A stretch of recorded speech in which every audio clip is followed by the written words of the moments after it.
I guess we are absolutely live, है ना।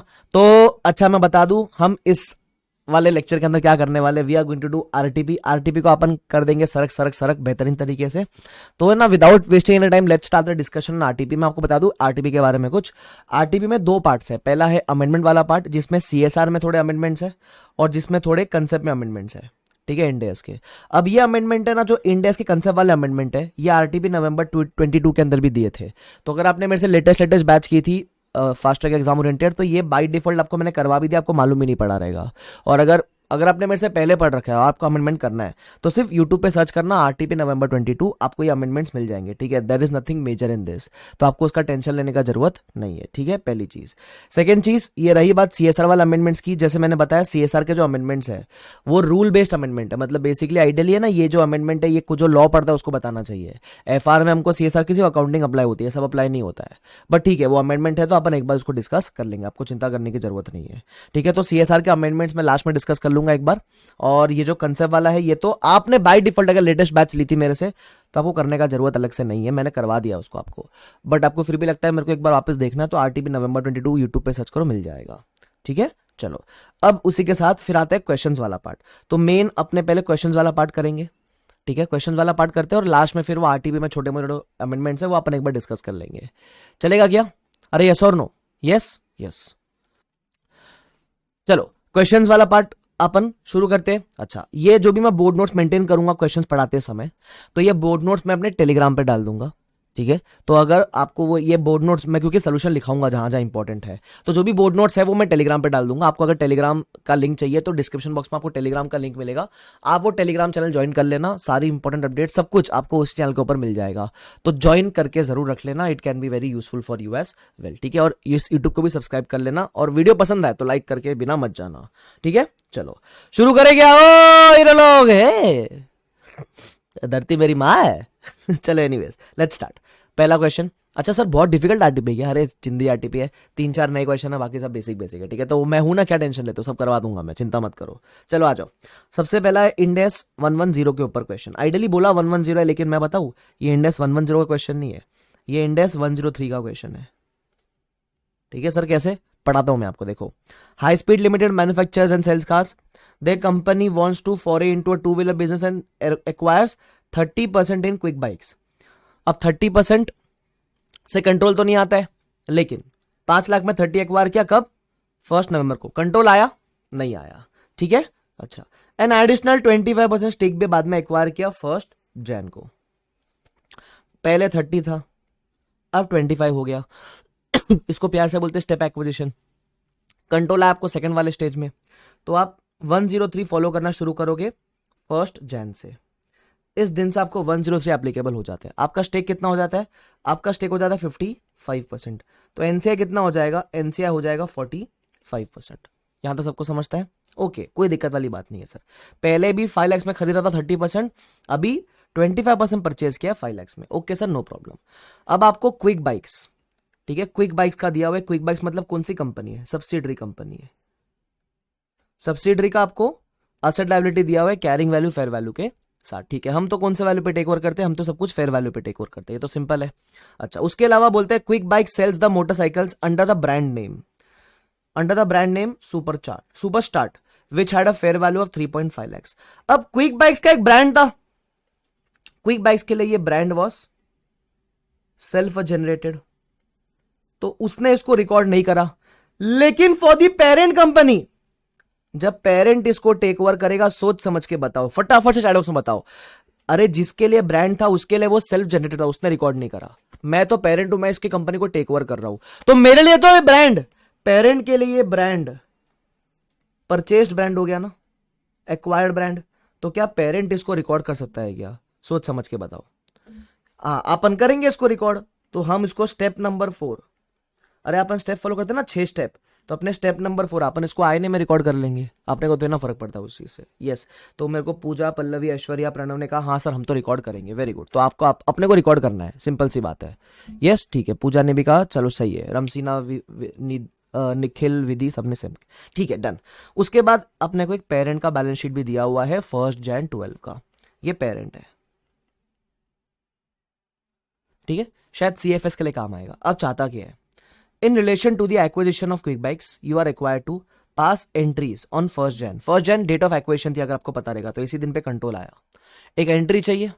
उसके लिए बोलता है एनसीआई को किस पे रखने का, एनसीआई को आप रखने का फेयर वैल्यू पे। ओ ठीक है, डिफर्ड टैक्स इग्नोर करना है क्योंकि टैक्स रेट दिया हुआ भी नहीं है। उसके अलावा क्या चाहता है, prepare a consolidated balance sheet of high speed limited.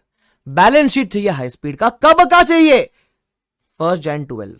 मैं बोलू डेट 1 का, that is date of acquisition का बैलेंस शीट चाहिए। तो डेट ऑफ एक्विजिशन का जो CFS है वो तो 103 के हिसाब से बनता है ना, तो ये क्वेश्चन 103 वाला है। ठीक है, तो करेंगे अपन। अच्छा एनीवेज, आपको जैसे आपको पता है ना मैं LDR मार्क करवाता हूँ इंपॉर्टेंट क्वेश्चंस, तो क्या आपको चाहिए, मैं RTP में 20 क्वेश्चंस है तो आपको चाहिए मैं बताऊँ RTP में 20 में से लास्ट डे पे कौन से LDR क्वेश्चन करने चाहिए, आपको चाहिए, आपको वो चीज चाहिए तो चलो, तुम ना तो बोलोगे नहीं। हाँ ठीक है, तो सुन लो, इसको LDR मार्क कर देना है क्वेश्चन को। It is not at all difficult, it is easy, but LDR mark करना बनता है। ठीक है, ध्यान रखना। चलो अभी अपने को एंट्री मारना है और बैलेंस शीट मारना है, बट बैलेंस शीट के लिए अपने को कुछ वो चाहिए रहेगा, क्या चाहिए रहेगा अपने को, वर्किंग्स वगैरह चाहिए रहेगी ना। तो क्या करते हैं अपन, इसके लिए वो बना लेते हैं। वो मतलब क्या होता है सर, अरे वो चलो सोल्यूशन स्टेप्स कैसे करेंगे, 103 का क्वेश्चन है, क्या फॉलो करने का, मैंने सिखाया था ना आपको 6 स्टेप फॉलो कर लेने का, सिंपल है। तो चलो अपन 6 स्टेप फॉलो करना शुरू करते हैं, आ जाओ करेंगे साथ में। अरे यस और नो, चलो साथ में 6 स्टेप फॉलो करना शुरू कर लेते जल्दी से, आ जाओ। मैं तो वही, अपने तो स्टेप वाले फॉर्मेट में करेंगे भाई, अपने को तो लफड़ा चाहिए ही नहीं। स्टेप नंबर 1 क्या है, स्टेप नंबर 1, अच्छा सर सोल्यूशन वगैरह अपलोड कर दोगे, अरे डाल दूंगा ना आप टेलीग्राम पे, डिस्क्रिप्शन में लिंक। ठीक है, स्टेप नंबर 1 है आइडेंटिफाइंग द एक्वायरर, लेकिन शॉर्ट में करवाऊंगा, फटाफट फटाफट। ठीक है, who is the acquirer, high speed is the acquirer, high speed is the acquirer. Step number 2 क्या बोलते हैं, डेट ऑफ एक्विजिशन। देखो स्टेप में करोगे बहुत जल्दी होएगा।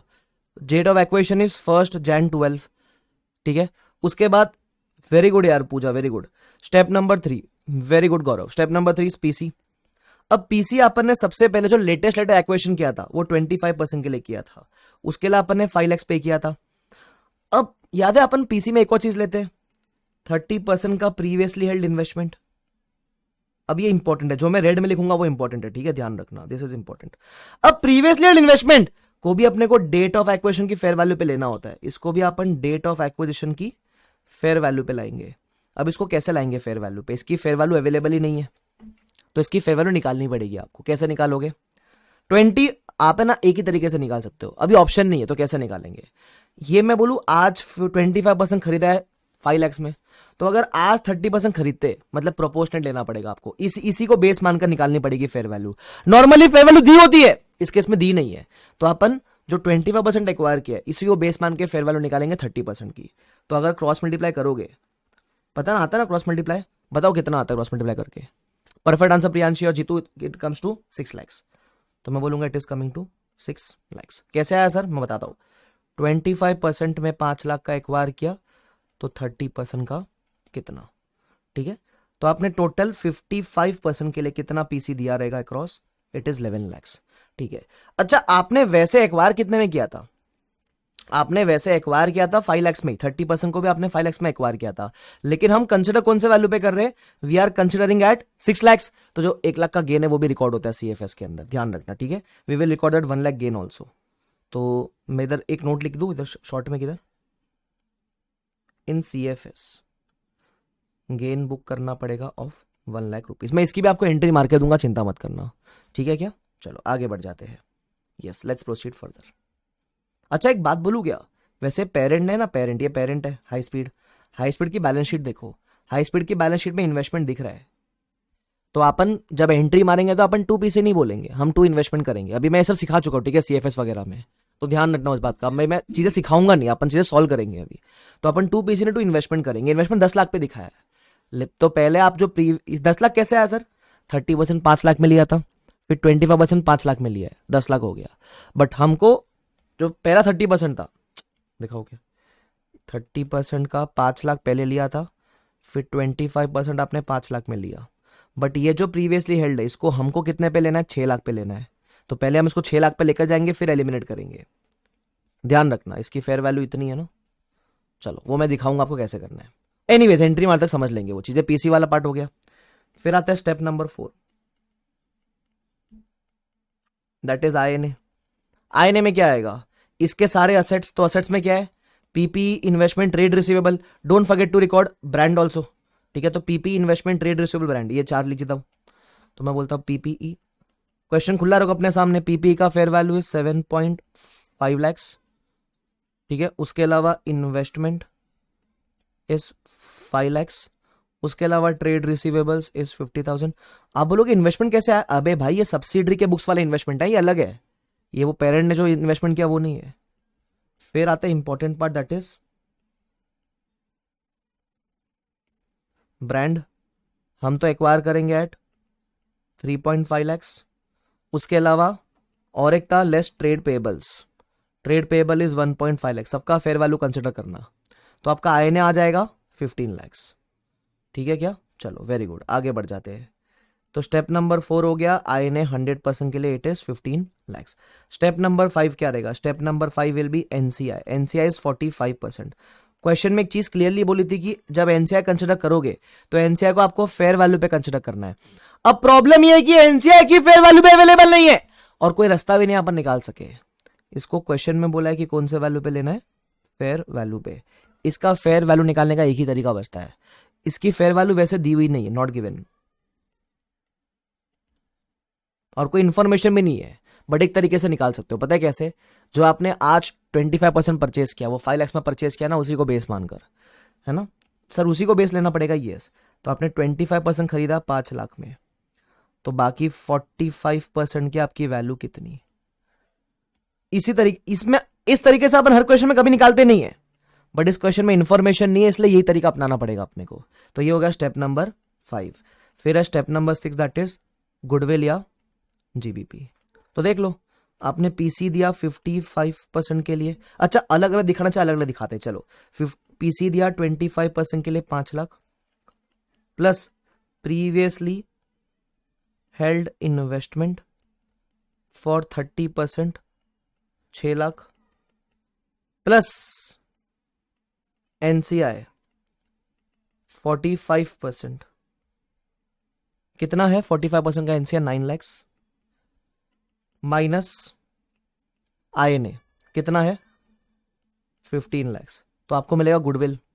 गुडविल मुझे क्या आंसर किया सबने, ऐश्वर्या संकेत प्रणव ने कहा गुडविल आता है 5 lakhs का, वेरी गुड। तो ये सिंपल सा पार्ट हो गया। अब आपको ये नहीं पूछा था गुडविल वगैरह कितना है, आपको एंट्री मारने बोली थी, तो अपने को एंट्री मार के देनी पड़ेगी, तो देंगे इनको एंट्री मार के, कोई दिक्कत वाली बात नहीं है। चलो जर्नल एंट्री चाहिए, it is a very simple entry. आपने जो जो एक्वायर किया, आईएनए टेकन ओवर, तो एक एक एसेट को रिकॉर्ड करना, पीपीई अकाउंट डेबिट, और क्या टेक ओवर किया, इन्वेस्टमेंट अकाउंट डेबिट, और क्या टेक ओवर किया, ट्रेड रिसीवेबल अकाउंट डेबिट, और क्या टेक ओवर किया। एक चीज जो आप हमेशा भूलोगे, ब्रांड। अरे अपना स्टेप 4 देखो, आपको मिलेगा ना उसमें क्या क्या टेक ओवर किया, बराबर, ठीक है। 2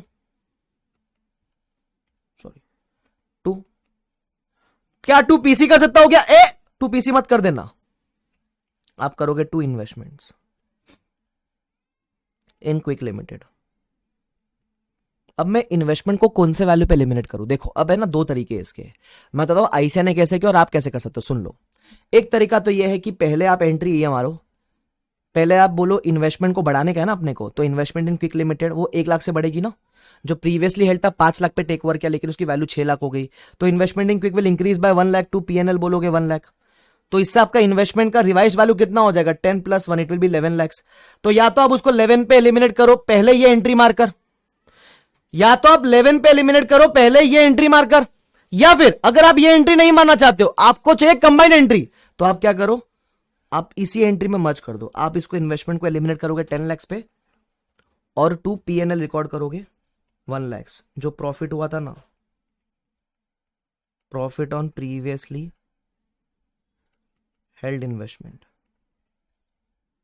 तो अगर आपको ये एंट्री नहीं मारनी है, अगर आपको ये एंट्री नहीं मारनी है, तो आप कंबाइन एंट्री पास कर सकते हो, आईसीआई ने कंबाइन एंट्री पास किया है। या तो ये एंट्री अलग से मारो और फिर इन्वेस्टमेंट को 11 पे एलिमिनेट करो, फिर यहां ये नहीं आएगा, फिर इन्वेस्टमेंट 11 पे बाहर जाएगा। लेकिन अगर आपको ये एंट्री नहीं मारनी है तो आप डायरेक्टली ऐसा कर सकते हो, हम वो करते हैं जो आईसीआई ने किया, सिंपल कहानी, क्लियर, दैट्स इट, सिंपल है यार। तो हाँ, तू पीसी मत करना, तू इन्वेस्टमेंट किया और उस पर प्रॉफिट वगैरह भी बुक किया। उसके अलावा और क्या टेक ओवर किया, तू ट्रेड पेबल टेक ओवर किया था 1.5 लाख का। और एक और चीज आती है ना, 2 NCI, भूलोगे ये चीज। 45% के लिए कितना, 9 लाख। डिफरेंस क्या था अपना, गुडविल। अब ऊपर फिगर्स तो भरे नहीं, पीपी था 7.5 लाख, ये था 5 लाख, ये था 50,000। उसके अलावा और क्या था, ब्रांड था 3.5 लाख, गुडविल आया था 5 lakh rupees. That's it. I hope this is clear to everyone. ये first part of the question था, तो अपन ने फर्स्ट पार्ट कंप्लीट कर दिया। अगर आप ज्यादा कंफर्टेबल हो 6 स्टेप फॉलो नहीं करोगे, डायरेक्ट करना तो डायरेक्ट करो, बट करोगे तो बेटर है 6 स्टेप फॉलो। उसके बाद एक और चीज पूछी थी, that was consolidated balance sheet पूछा था ना, तो बना के देंगे अपन इनको। बैलेंस शीट बनाना बड़ा सिंपल है, ठीक है। Consolidated balance sheet of high speed. हो सके तो खुद से ट्राई करने का, और मेरे मेरे साथ जब करोगे तो सिर्फ चेक करो कि सही आ रहा है कि नहीं आ रहा है आंसर, बस उतना ही चेक करना आप। High speed limited as at 1 January 12, ठीक है। देख लो, सबसे पहले फटाफट से असेट साइड आता है। असेट्स में आता है नॉन करंट असेट, उसमें आता है पीपीई, ठीक है। पीपीई कितना है, तो कैसे करेंगे, तुम्हारा पीपी ये रहा, और साथ में तुम ये टेक ओवर करना फेयर वैल्यू पे, तो 13.5 प्लस 7.5 ऐसा करके, ठीक है। तो हो सके तो खुद से ट्राई करो, इसे चेक कर लेना। तो 13.5 प्लस 7.5 लाख कितना हो जाएगा, it will come to 21 lakh, ठीक है। उसके बाद है very good Sanket, investment in bonds, वो जो टेक ओवर किया हमने 5 लाख रुपीज का। उसके बाद है investment in quick, that is subsidiary में जो इन्वेस्टमेंट किया वो, याद है, ये एलिमिनेट हो जाता है। हम तभी तो पीसी रिकॉर्ड नहीं करें क्योंकि इसको एलिमिनेट करना है, ठीक है। ऐश्वर्या कहते टैली भी हो गया, वेरी गुड ऐश्वर्या। उसके अलावा एक चीज आप भूलोगे, that is brand. Actually intangible asset लिखना चाहिए अपने को,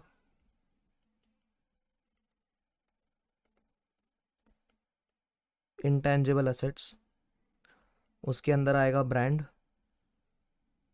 3.5 लाख, और एक और चीज भूलोगे वो है गुडविल 5 लाख। मैं बता रहा हूँ ना, भूलोगे ये दो भूलोगे, याद नहीं रहेगा आपको, ध्यान रखना। चलो, उसके बाद आपने बेसिक बेसिक चीज है, फिर आता है करंट असेट। करंट असेट में ट्रेड रिसीवेबल और सीसीई, ठीक है।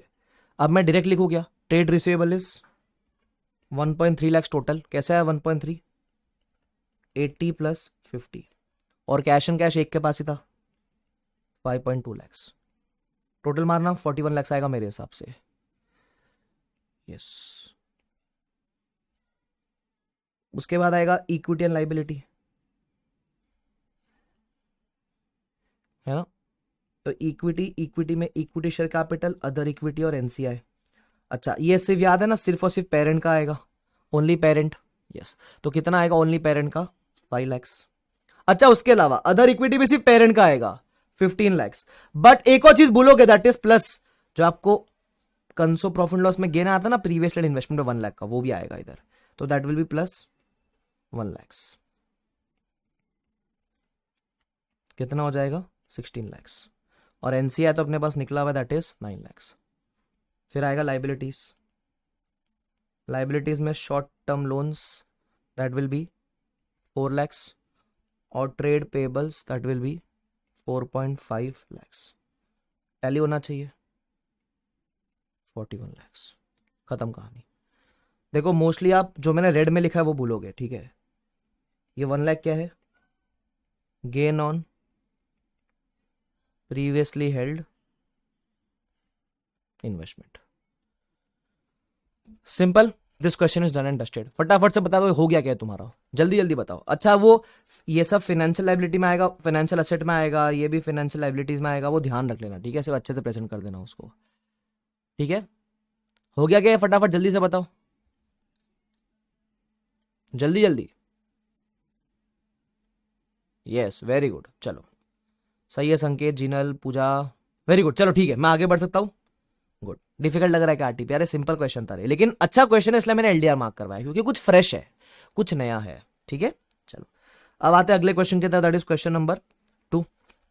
ठीक है, क्वेश्चन नंबर 2 को भी आप एलडीआर मार्क कर देना। इनिशियल 4 से 5 क्वेश्चन लाइन से एलडीआर है, ठीक है, ध्यान रखना, क्योंकि ये नया है थोड़ा सा, बट सिंपल है। क्या बोलता है देखो, अपने को ओपनिंग इन्वेंट्री का कॉस्ट और रिटेल प्राइस दिया हुआ है ना, ओपनिंग का भी दिया हुआ है, परचेस का भी, दोनों दिया हुआ है। Inventory on hand, inventory on hand का मतलब होता है क्लोजिंग इन्वेंट्री। क्लोजिंग इन्वेंट्री का अपने को रिटेल प्राइस दिया हुआ है, क्लोजिंग इन्वेंट्री तो कॉस्ट पे होनी चाहिए ना, वो नहीं है। और सेल्स दिया हुआ है, सेल्स के लिए अपने को सीओजीएस भी चाहिए रहता है, तो ठीक है निकाल लेंगे।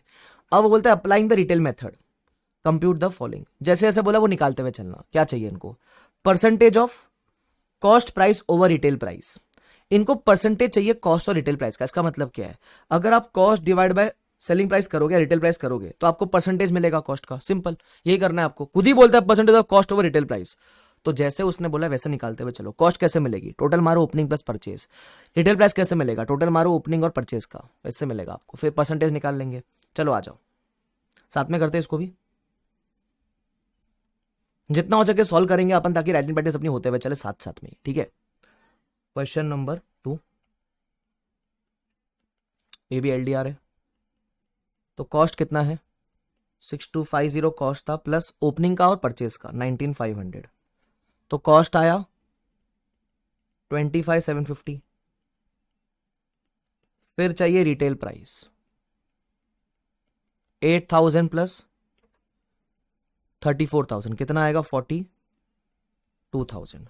तो अब part number A, percentage of cost over retail price, यही पूछा है ना, तो कैसे निकालोगे? अरे 25750 डिवाइड बाय 42000 इंटू 100, तो कितना आता है परसेंटेज? जरा बताओ, बता दो इनको कितना आता है, अरे बता दो। तो 61.31% आता है मेरे हिसाब से, है ना? 61.31%। देख ले एक बार, इन्होंने राउंड ऑफ करके लिया हुआ है, अपन राउंड ऑफ नहीं, अपन एग्जैक्ट लेते हैं। 61.31%, खत्म कहानी। ये पहला पार्ट था, पहला पार्ट डन। बताओ कितना इजी था। सेकेंड पार्ट चाहिए कॉस्ट ऑफ क्लोजिंग इन्वेंट्री। अब बोलते हैं क्लोजिंग इन्वेंट्री तो रिटेल प्राइस पे है ना, तो इसकी कॉस्ट चाहिए। अब कोई भी चीज का कॉस्ट कैसे निकालोगे? पता है, आप ये परसेंटेज से निकाल सकते हो ना। अगर आपकी सेलिंग प्राइस इतनी है, तो इसका 61% चीज कॉस्ट है। अगर सेलिंग प्राइस इतना है तो 61% कॉस्ट है। तो अगर सेलिंग प्राइस 23,000 है, तो कॉस्ट कितना है इसका? 61%, 61.31%। तो निकाल लो। वैसा निकाल, इतना सिंपल काम है, बेसिक लॉजिक, बेसिक मैथ सही है यार ये। क्लोजिंग इन्वेंटरी एट कॉस्ट, क्या बोलेंगे? निकालने के 100 तरीके, अपन इजी वाला लेंगे ना। 61.31% कर लो।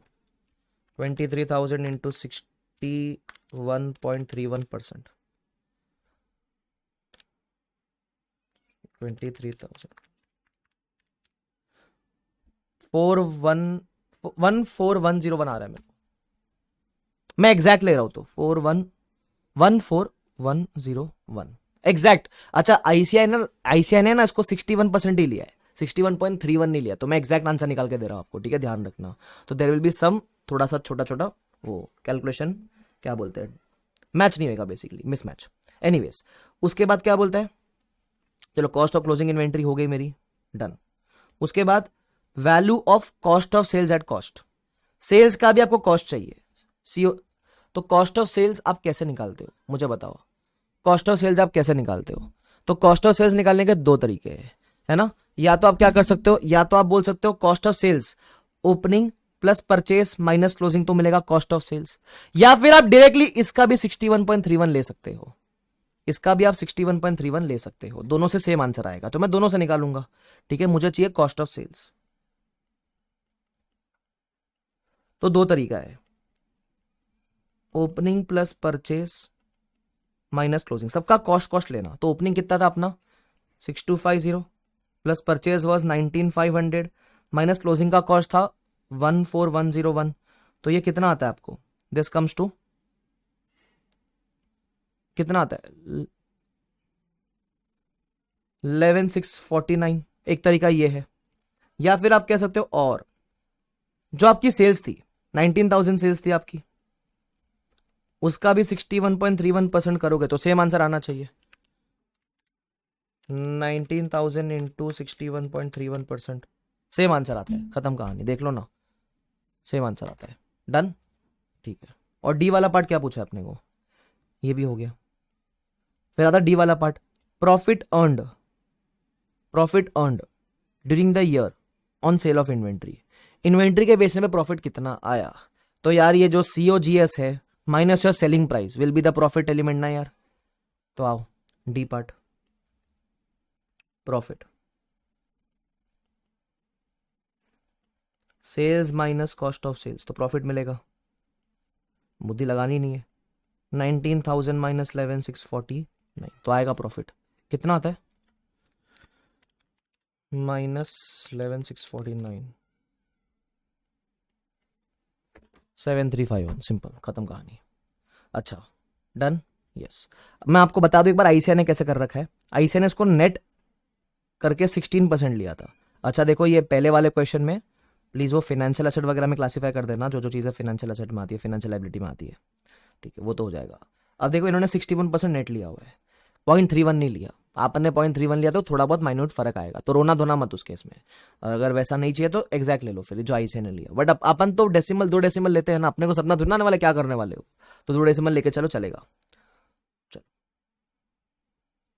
क्लियर है, ये था क्वेश्चन नंबर 2 LDR, बहुत ही शानदार। फिर आता है इंडेस 19। अब जिसने ये इंडेस कर रखा है उसी को आएगा ये वाला क्वेश्चन। क्या बोलता है सुनो, from the following particulars compute, क्या चाहिए, नेट डिफाइंड बेनिफिट लाइबिलिटी, एक तो ये चाहिए, and expenses to be recognised in profit and loss, जो एक्सपेंस प्रॉफिट एंड लॉस में जाकर वो बताओ, ठीक है, बता देंगे। सबसे पहले नेट डिफाइंड बेनिफिट लाइबिलिटी चाहिए, तो ये डीबीओ का आपको कैलकुलेशन दिया हुआ है, करंट ईयर का प्रीवियस ईयर का, प्लान असर का कैलकुलेशन दिया हुआ है करंट ईयर का प्रीवियस ईयर का, थोड़ा नेक्स्ट पेज पे भी है, ठीक है, थोड़ा ये पेज पे भी है। तो अपने को क्या चाहिए, नेट, नेट का बैलेंस, क्या आपको पता है ना, बैलेंस शीट में नेट ऑफ करके दिखाते हैं अपन।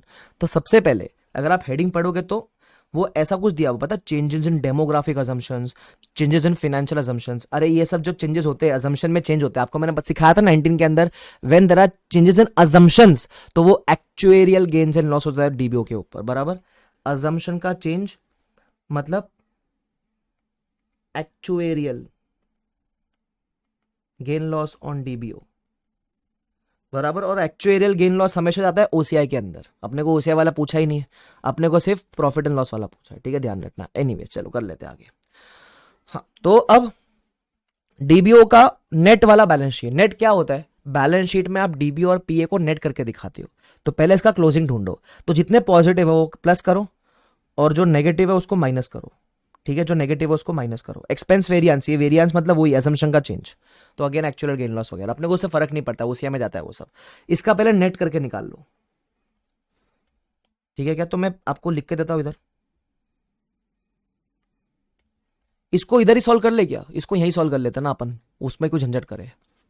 तो नेट, नेट का बैलेंस बता दो, नेट, तो इसका नेट आता है, अच्छा मैं आपको हेल्प कर दूंगा, टाइम वेस्ट क्यों करेंगे अपन। इसका नेट आएगा 75.07, इसका नेट आएगा 63.25, बराबर क्या। प्लान असेट का आएगा जो पॉजिटिव है ऐड, जो नेगेटिव है माइनस, सिंपल, टेबल पूरा बना के दिया हुआ है आपको, और इसका आएगा 21.81, इतना सिंपल सा आता है, ठीक है, ध्यान रखना। ये आपके सारे क्लोजिंग बैलेंसेस आ गए। अभी किस चीज के, वो अपन हेडिंग बना लेते एक बार अच्छे से, ठीक है। ये आपका करंट ईयर का डीबीओ, ये ओपनिंग, अच्छा ओपनिंग क्लोजिंग बोलता हूं, ये क्लोजिंग डीबीओ, ये ओपनिंग डीबीओ, ठीक है, ये क्लोजिंग प्लान असेट और ये ओपनिंग प्लान असेट, ये है बेसिकली, ठीक है। अब अपने को नेट, नेट का क्लोजिंग, क्लोजिंग का बैलेंस चाहिए नेट का, तो ओपनिंग क्लोजिंग दोनों निकाल लेते हैं क्या, ओपनिंग और क्लोजिंग दोनों निकाल लेते हैं। चलो ओपनिंग डीबीओ और ओपनिंग पीए पहले कंपेयर करो, ओपनिंग डीबीओ और ओपनिंग पीए कंपेयर करो। तो एक काम करो, आ जाओ अगला पेज ले लेते हैं, क्वेश्चन 3, ठीक है, देख लो, opening net defined benefit liability, तो ये मेरा ओपनिंग डीबीओ लो, ओपनिंग डीबीओ इज 63.25, और ओपनिंग पीए लो, तभी तो आपको opening net defined benefit liability मिलेगा। इट इज 21.81 बराबर, तो कितना आता है, इट इज इक्वल टू 41.44। फिर आप लोग closing net defined benefit liability, तो इसमें क्लोजिंग डीबीओ लो माइनस क्लोजिंग प्लान असेट करो, तो आपको मिलेगा, वैसे पूछा क्लोजिंग ही था, मैं फिर भी दोनों निकाल के दे रहा हूं आपको, ठीक है। तो कितना आ गया 75.07 माइनस 33.39, तो कितना आ जाएगा, it will B 41.68 if I am not wrong. तो इंक्रीज कितना हुआ है, इंक्रीज है डीबीओ के अंदर बाय 0.24। एनीवेज इंक्रीज तुमसे किसी ने पूछा नहीं है, तो ये मेन ये चाहिए था क्लोजिंग वाला पार्ट, पहला पार्ट, ये फर्स्ट चीज पूछी थी। सेकंड पूछा था पीएनएल में क्या क्या जाएगा, तो पीएनएल में क्या क्या जाएगा आप देख के बताने का, सिंपल है। जैसे ये करंट सर्विस कॉस्ट, क्या ये पीएनएल में जाता है, द आंसर इज यस, ये पीएनएल में आता है। इंटरेस्ट कॉस्ट, क्या ये पीएनएल में आता है, the answer is yes. Current year का लेते हुए चलो, तो करंट ईयर आपका क्या ये है, तो करंट ईयर का ये। अच्छा, डेमोग्राफिक एक्चुअल में आता है, तो ये जाता है ओसीआई में, बराबर, ये जाता है आपका ओसीआई में। उसके अलावा एक्सपेंस वेरिएंस, ये भी ओसीआई में जाता है। बेनिफिट्स पेड का कोई इंपैक्ट नहीं होता है प्रॉफिट एंड लॉस में। इन्वेस्टमेंट इनकम, जैसे इंटरेस्ट एक्सपेंस होता है वैसे प्लान एसेट पे इन्वेस्टमेंट इनकम होती है ना, ये जाएगा आपका प्रॉफिट एंड लॉस में इनकम की तरह। उसके बाद एम्प्लॉयज कॉन्ट्रीब्यूशन, कॉन्ट्रीब्यूशन का प्रॉफिट लॉस में कोई इंपैक्ट नहीं है। और रिटर्न ऑन प्लान एसेट, जब प्लान एसेट पे रिटर्न आता है ना, तो अब इन्वेस्टमेंट इनकम की रिटर्न अलग से दिखी हुई है, मतलब ये जो रिटर्न होगा ये आपका एक्चुएरियल gain loss on plan asset होगा। प्लान एसेट पे दो तरह की इनकम होती है, एक होती है इन्वेस्टमेंट इनकम और एक होती है जो आपकी एक्चुअल रिटर्न और जो इन्वेस्टमेंट इनकम उसका डिफरेंस को बोलते हैं actual gain loss on plan asset. जब देखोगे तो याद आएगा, तो ये है, तो ये तो ओसीआई में जाता है, ठीक है। तो कितना हो गया ये, एक तो इन्वेस्टमेंट इनकम हो गया, करंट सर्विस कॉस्ट और इंटरेस्ट कॉस्ट, तीन चीजें हो गई, बस लिख देना उसको। किधर गया, एक सेकेंड,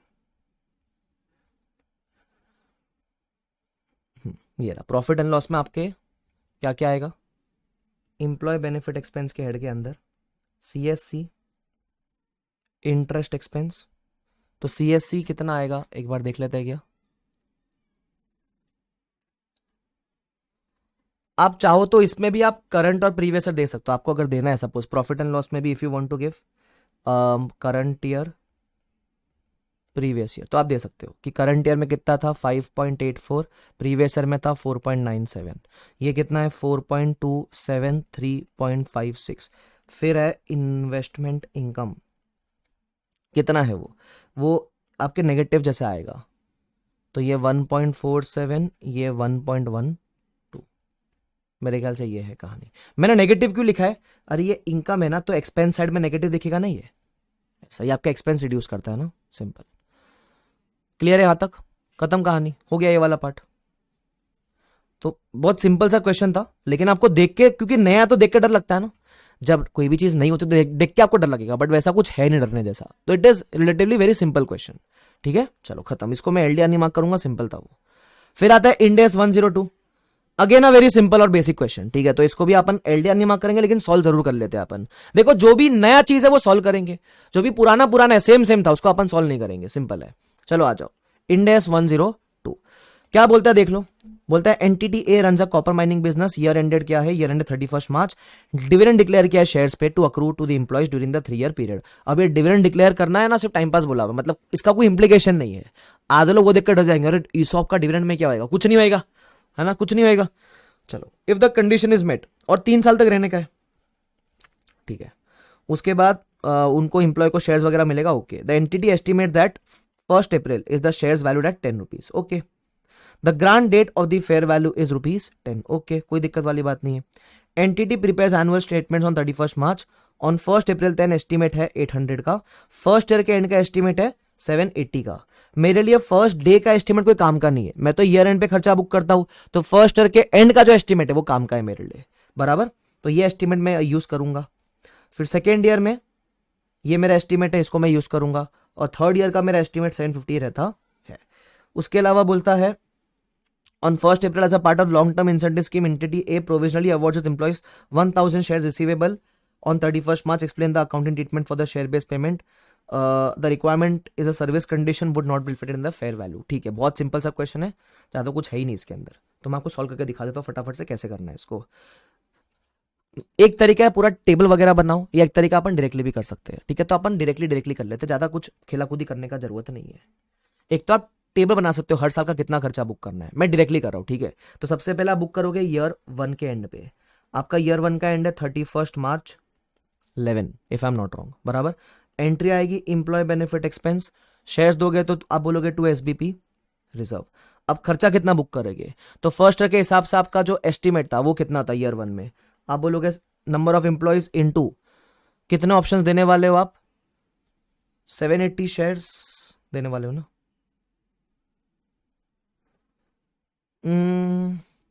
कुछ नहीं बोला तो एक, हाँ एक एम्प्लॉय को एक शेयर ऐसा मान लो, चलो 800 शेयर से डायरेक्टली दिया हुआ है, okay. Number of employees into number of options वो सेम आ गया, into fair value 10 into expired period divide by total vesting period, बस माइनस एक्सपेंस, तो आपने प्रीवियस में कुछ बुक नहीं किया तो कितना आएगा 2600 आएगा मेरे हिसाब से, बराबर। फिर आएगा ईयर 2 का and 31 March 12, entry will be the same, यही एंट्री रहेगी। सिर्फ कैलकुलेशन में क्या है आप लोगे 750 इंटू 10 इंटू 2/3 माइनस 2600, तो आपका एक अमाउंट आएगा, कितना आता है जल्दी बताओ, मेरे ख्याल से इट कम्स टू 2400, यस। फिर आएगा ईयर 3 का एंड 31 मार्च 13, तो आप उसमें क्या बोलोगे, एंट्री तो सेम रहेगी आपकी, ठीक है, बस अमाउंट में क्या रहेगा 750 शेयर्स और एम्प्लॉयज है इंटू 10 इंटू 3/3 माइनस 2600 माइनस 2400, तो कितना आ जाएगा आपका 2500, that's it. Again a very very very simple question, एक बार करने की देरी है, एक बार करोगे तो बहुत सिंपल लगता है फिर ये सब चीजें।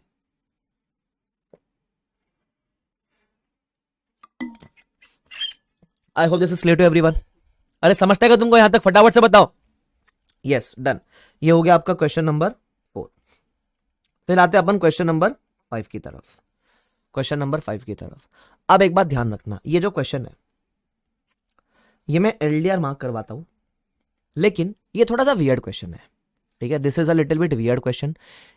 इसको पढ़ के अपने 101 के कंसेप्ट को डाउट मत करना, मतलब आपको लगेगा ना अरे मेरे को यार ये तो हमने किधर देखा ही नहीं है वो, तो लिटिल ट्रिकी क्वेश्चन, इससे आप डीमोटिवेट वगैरह मत होना, ठीक है। नॉर्मल सा क्वेश्चन है, थोड़ा थियरी क्वेश्चन है, इसलिए आपको देख के लगेगा अरे क्या ही है इस क्वेश्चन के अंदर, क्योंकि इसमें एएस वगैरह का रेफरेंस दिया हुआ है, इसमें एएस वगैरह का रेफरेंस दिया हुआ है, तो आपको टेंशन लेने का जरूरत नहीं है, सिंपल ही है ये भी, ठीक है, टेंशन मत लो। आ जाओ, तो क्या बोलता है सुनो, ABC is a public limited company, is in the business of exploration and production of oil and gas and other hydrocarbon related activities, ठीक है, ओके।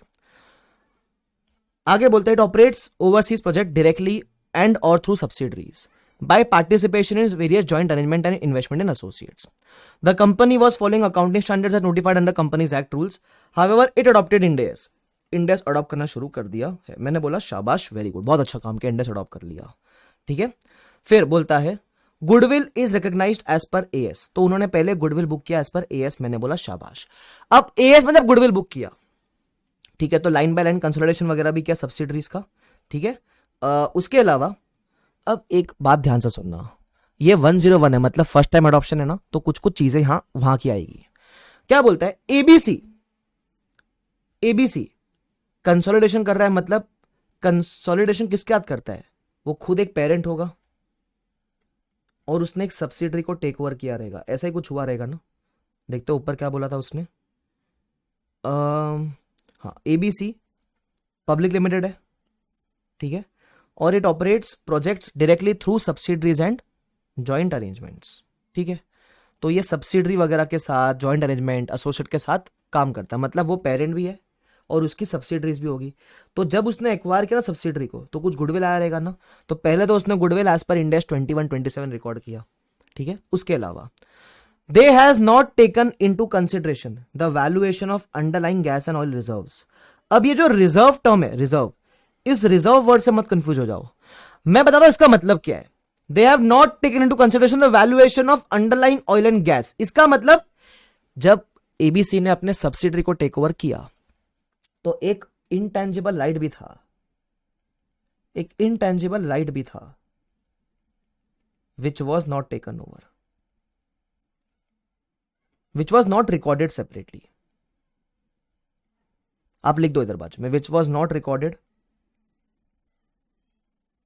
सेपरेटली बाय पेरेंट, क्योंकि एएस में ऐसा कोई रिक्वायरमेंट था ही नहीं सेपरेट रिकॉर्ड करने का। इंडेस में बोलता है ना कि सामने वाले के बुक्स में भले ना हो, तुम्हारे लिए राइट है तो तुमको रिकॉर्ड करना चाहिए। ये रिजर्व वर्ड से मत कंफ्यूज ना, रिजर्व मतलब लगता है कि अदर इक्विटी आइटम होगा, नहीं भाई, वो आपको बताना चाहता है कि एक इंटेंजिबल राइट था, not taken into consideration valuation of underline oil and gas, है ना, तो वो उन्होंने कंसिडर नहीं करा, मतलब उन्होंने उसको एक सेपरेट इंटेंजिबल रिकॉर्ड नहीं किया।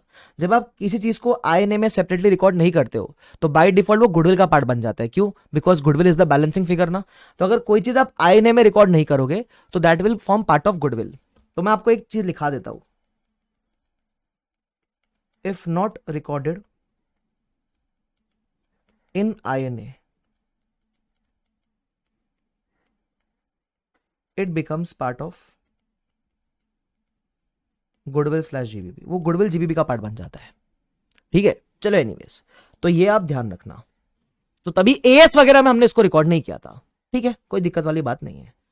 फिर बोलता है the company further consider that in oil and gas companies the goodwill generated on acquisition of mineral rights either through joint control entities or subsidiaries inherently derives its value from the underlying mineral rights and ठीक है, and value of goodwill depletes, value of goodwill को लोग deplete करते हैं। ठीक है, therefore taking a prudence approach considering the above substance the company amortized the goodwill। अब ये amortization वगैरह वो कहां करता था? वो एएस में करता था। एएस में गुडविल का amortization चलता था, goodwill was amortized in as. कहां होता था वो? एएस में होता था। ठीक है, एएस में होता था, ध्यान रखना। इंडेस में अलाउड है क्या एमोटाइजेशन? नहीं, इंडेस में goodwill can not be amortise, it is only tested for impairment annually. ये बात आपका ध्यान रखना। ठीक है, तो वो गुडविल को एमोटाइज कर रहा था, कोई बात नहीं है, using some approach. This allowed the company to utilise the value of goodwill over the remaining life of mineral rights and charging of the goodwill over the life of reserves. ठीक है, following the financial year 1011 the company has availed transition exemption under 101 and has not applied principles of 103। अब आपको अगर 101 थोड़ा सा पता है तो उसमें बिजनेस कॉम्बिनेशन के लिए क्या बोलता है? आप चाहो तो बिजनेस कॉम्बिनेशन रेट्रोस्पेक्टिवली आपको अप्लाई करने का जरूरत नहीं है। क्या बोलता है? आप चाहो तो आपको बिजनेस कॉम्बिनेशन रेट्रोस्पेक्टिवली अप्लाई करने का जरूरत नहीं है। जो पुराने एज पर एएस हो चुके वो हो चुके हैं, आप जो वैल्यू पे एएस में रखे थे उसी वैल्यू पे इंडेस पे ले आओगे। ठीक है, आपने जिस वैल्यू पे एएस में रखा था उसी वैल्यू में आप इंडेस में उसको ले आना, ये अलाउड है। ठीक है, ये अलाउड था 101 में। लेकिन अब कुछ दो नई बातें हैं। जब आप 101 में लेकर आओगे तो जो गुडविल एएस में था एज इट इज, जो बैलेंसिंग फिगर गुडविल का, वो इंडेस में आ जाएगा। इंडेस में आने के बाद क्या गुडविल की एमोटाइजेशन कंटिन्यू रह सकती है? नहीं रह सकती। सपोज आपका एएस में गुडविल था 1000, आपने 2-3 साल एमोटाइज किया तो 300 आपने एमोटाइज कर दिया, बच्चा अभी 700 है। ठीक है, ये एएस की कैरिंग अमाउंट है। जो एएस की कैरिंग अमाउंट है वो बनेगी इंडेस की कैरिंग अमाउंट 700। अब एक बार इंडेस में आ गया तो इसको आप एमोटाइज नहीं कर सकते। It can only be tested for impairment annually. As में कर रहे थे, ठीक है, उसको मत चेंज करो, पुराना हो गया हो गया। इंडेस में आने के बाद इसकी कैरिंग अमाउंट आप चेंज नहीं कर सकते। ये पहला चीज। सेकेंड चीज, मैंने क्या बताया था? एक इंटेंजिबल जो आपने अलग से रिकॉर्ड नहीं करा था वो तो गुडविल का पार्ट बन गया था। अब जब आप इंडेस में आओगे तो आपको वो इंटेंजिबल रिकॉर्ड करना पड़ेगा और उतने वैल्यू से आपको गुडविल कम करना पड़ेगा। सर इसका मतलब क्या है? इसका मतलब ये है, जब आप इंडेस में आ गए, इंडेस में आ गए, गुडविल का जो एएस में कैरिंग अमाउंट था यही कैरिंग अमाउंट बनेगा इंडेस का गुडविल का कैरिंग अमाउंट। ठीक है, लेट्स अज्यूम कर लेते, किधर अमाउंट तो दिया हुआ नहीं है, तो अज्यूम कर लेते इट इज 700, तो मैं 700 पे टेक ओवर कर लूंगा। पहला चीज। सेकेंड चीज, वो जो इंटेंजिबल था उसको बोलते हैं इंटेंजिबल राइट। वो जो इंटेंजिबल राइट था इसको आपको रिकॉर्ड करना है सेपरेटली रिकॉग्नाइज्ड। तो सपोज इसका वैल्यू मैं अज्यूम कर लेता हूं, इसका value let's say it is 200। तो अब आपका जो गुडविल है वो गुडविल आप 700 था, 700 नहीं दिखाओगे।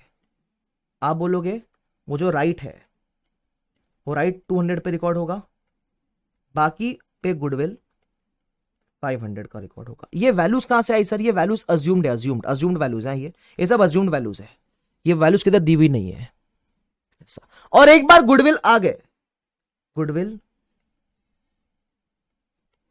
Never amortized, only test in Ind AS. It is only tested for impairment annually.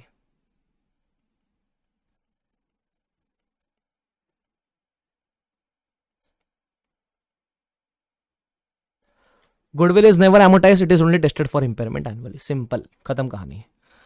ये था पूरा कंसेप्चुअल ज्ञान इसका। अब इन लोग क्या बोलते हैं देख लो, लिख लो आप, पहले लिख लो, चलो 2 सेकंड दे रहा हूं आपको, 10 सेकंड दिया, लिखो फटाफट, फिर आपको वापस एक बार एक्सप्लेन कर दूंगा, फिर आगे का क्वेश्चन पढ़ के खत्म करते हैं इसको, ठीक है? चलो कर लो कर लो कर लो।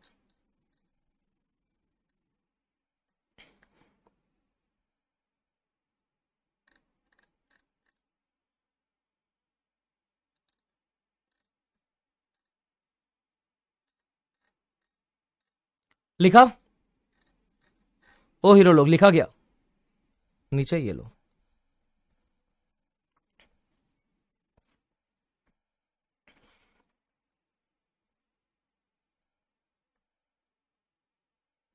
चलो डन। अब सुनो, वापस एक बार बता दूं क्या बोला। इंड एस में हम एग्जाम्शन ले रहे कि हमको 103 रेट्रोस्पेक्टिव फॉलो नहीं करने का, कोई बात नहीं। जो एएस की कैरिंग अमाउंट है, जो एएस की कैरिंग अमाउंट है, वही इंड एस की कैरिंग अमाउंट बन जाएगी, ठीक है? उसके अलावा इंटेंजिबल जो आपने रिकॉर्ड नहीं करा था, वो आपको सेपरेटली रिकॉर्ड करना पड़ेगा, तो वो उतने से गुडविल कम होना चाहिए ना। तो सपोज इसकी वैल्यू 200 थी, तो आप गुडविल 700 नहीं, गुडविल दिखाओगे 500 और इसको दिखाओगे 200 पे। और गुडविल आज के बाद एमोटाइज मत करना, only tested for impairment annually. मैंने एकदम सिंप्लीफाई कर दिया आपके लिए, ठीक है? अब देखो क्या बोलता है वो, ABC considering the substance over form of goodwill in the nature of acquisition intends to continue amortization. They want to continue amortization जो AS में कर रहे थे, वो उनको Ind AS में भी फॉलो करना है ना? Is it allowed? मैं बोलूं नॉट अलाउड। Ind AS में आने के बाद नहीं चॉल बे। Comment on the appropriateness of accounting treatment under Ind AS for amortization of goodwill by the company, state whether accounting treatment is बराबर है या नहीं है। तो उन्होंने ज्ञान दिया हुआ आपको, चाहिए तो मैं ज्ञान के अंदर भी आपको ना रेलिवेंट चीजें मार्क करवा देता हूं। आ जाओ फटाफट से, जल्दी से आ जाओ। It is on page number आपको 22 पे मिलेगा, ठीक है? आई होप आप आरटीपी लेके बैठे हुआ, गधे ऐसे बिना आरटीपी के बैठे तो और मजे, और अच्छी बात है आपके लिए, वेरी गुड। सुन लो, अब सबसे पहले रेफरेंस देते हैं इंड एस 101 का, ठीक है? कैरिंग अमाउंट ऑफ गुडविल और capital reserve shall be the carrying amount in at the date of transition to Ind AS, ठीक है? सिंपल। उसके अलावा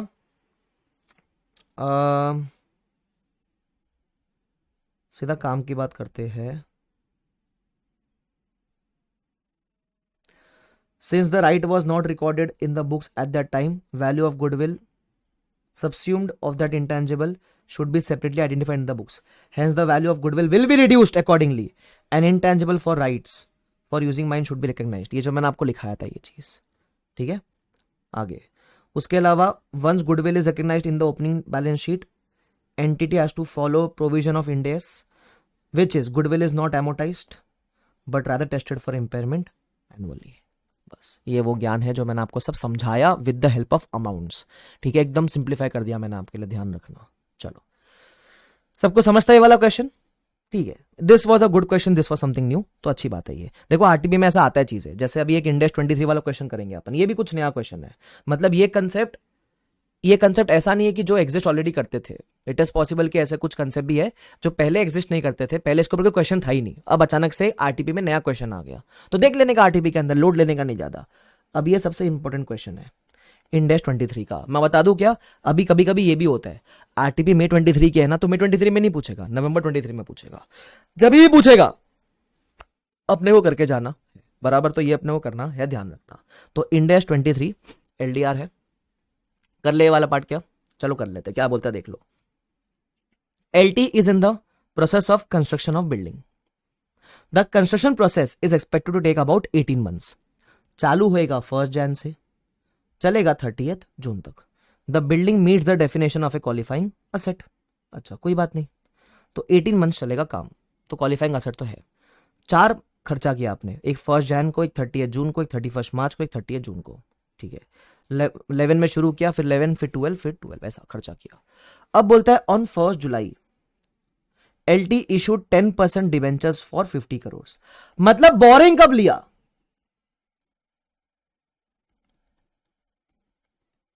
बोरिंग डेट इज 1 जुलाई। तो इसके पहले आप कोई भी कैपिटलाइजेशन नहीं कर सकते हो। मैक्सिमम कैपिटलाइजेशन आप कब से कर सकते हो? जब से बोरिंग लिया है तब से। अगर बोरिंग नहीं थी तो आप, अरे यार अगर आपने खर्चा खुद के फंड से किया है तो आप कैपिटलाइज नहीं कर सकते ना यार, है ना? तो आप बोरिंग जब से लिया तब से ही आप कैपिटलाइज कर सकते हो, इस बात का आप ध्यान रखना। ये बात समझती है आपको? यस। आगे क्या बोलता है?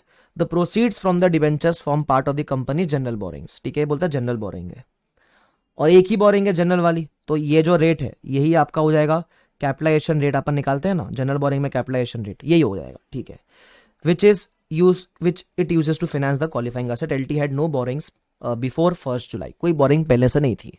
And did not incur any borrowing cost before that date, पहले से कोई भी बोरिंग नहीं थी। ठीक है, फिर बोलता है एलटी इंकर 25 crore before obtaining general boring and 25 crore after obtaining general boring. But ये आप ये नहीं बोलने का कि 25 करोड़ तो पहले इंकर होगा तो उस पर आप कैपिटलाइज करोगे नहीं, कुछ भी करेंगे। कितना करेंगे, कैसे करेंगे, बताता हूं आगे। For each years of the financial years ended 31 March 11, 12 and 13, total 3 financial year follow हो गया। 31 मार्च 11 का ईयर एंड, 31 मार्च 12 का ईयर एंड, 13 का year end. Calculate the borrowing cost that LT is permitted to capitalise as a part of building cost. ठीक है, calculate the borrowing cost that LT is permitted to capitalise. ठीक है, ये अपने को पूछा है, तो आप अब कैसे करोगे? ठीक है, इस बात का ध्यान रखना। अब कैसे करना है मैं आपको हिंट देता हूं। ठीक है, बहुत जरूरी है ये चीज। जैसे आपने ये खर्चा किया 5 करोड़ का फर्स्ट डे पे, ये तो आपने फर्स्ट डे पे खर्चा किया। मैं बोलूं ये खर्चा हुआ पूरे 18 मंथ्स के लिए होगा।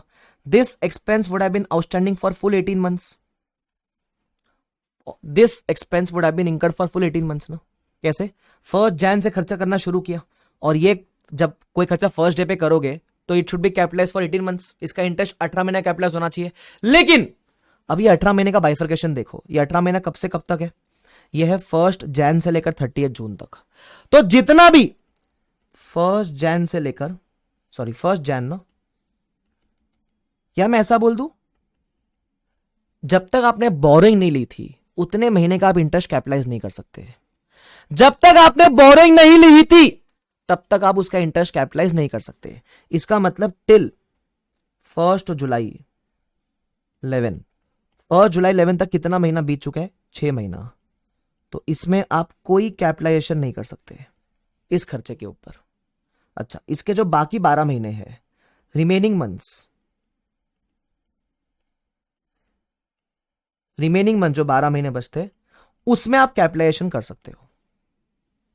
तो आप बोलोगे नहीं सर, जब मैंने एक खर्चा कर दिया तब तो मैंने अपने फंड से खर्चा किया था, लोन तो मैंने बाद में लिया है, तो मैं इस खर्चे पे क्यों कैपिटलाइजेशन करूं?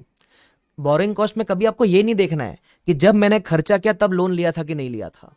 वो बोलता है खर्चा तुमने अपने जेब से किया, लोन चलो बाद में ले लिया। तो कैपिटलाइज आप जब लोन लिया तब से लेकर टिल द एंड डेट तक कैपिटलाइज कर पाओगे। भले ही आपने अपने जेब से खर्चा किया है बट बाद में लोन लिया ना इस चीज के लिए, तो जब से लोन लिया तब से कैपिटलाइजेशन परमिट करेंगे। पहले 6 महीने इसके लिए कोई लोन था नहीं अपने पास, तो अपन इसका 6 महीने का इंटरेस्ट कैपिटलाइज नहीं कर सकते। मतलब 1 जैन से लेकर 1 जुलाई तक का इंटरेस्ट आप कैपिटलाइज नहीं कर सकते। आप जो भी कैपिटलाइजेशन करोगे वो रिमेनिंग 12 महीने के लिए करोगे। ऐसा होता है इस केस में। ठीक है, ये आपको समझ के लेना है, पहला कंसेप्ट है ये। तो मैं आपको सब कुछ लिखाऊंगा, आपको चिंता मत करना, सब कुछ लिखाऊंगा मैं आपको, बस चीजें सिर्फ समझ के लो।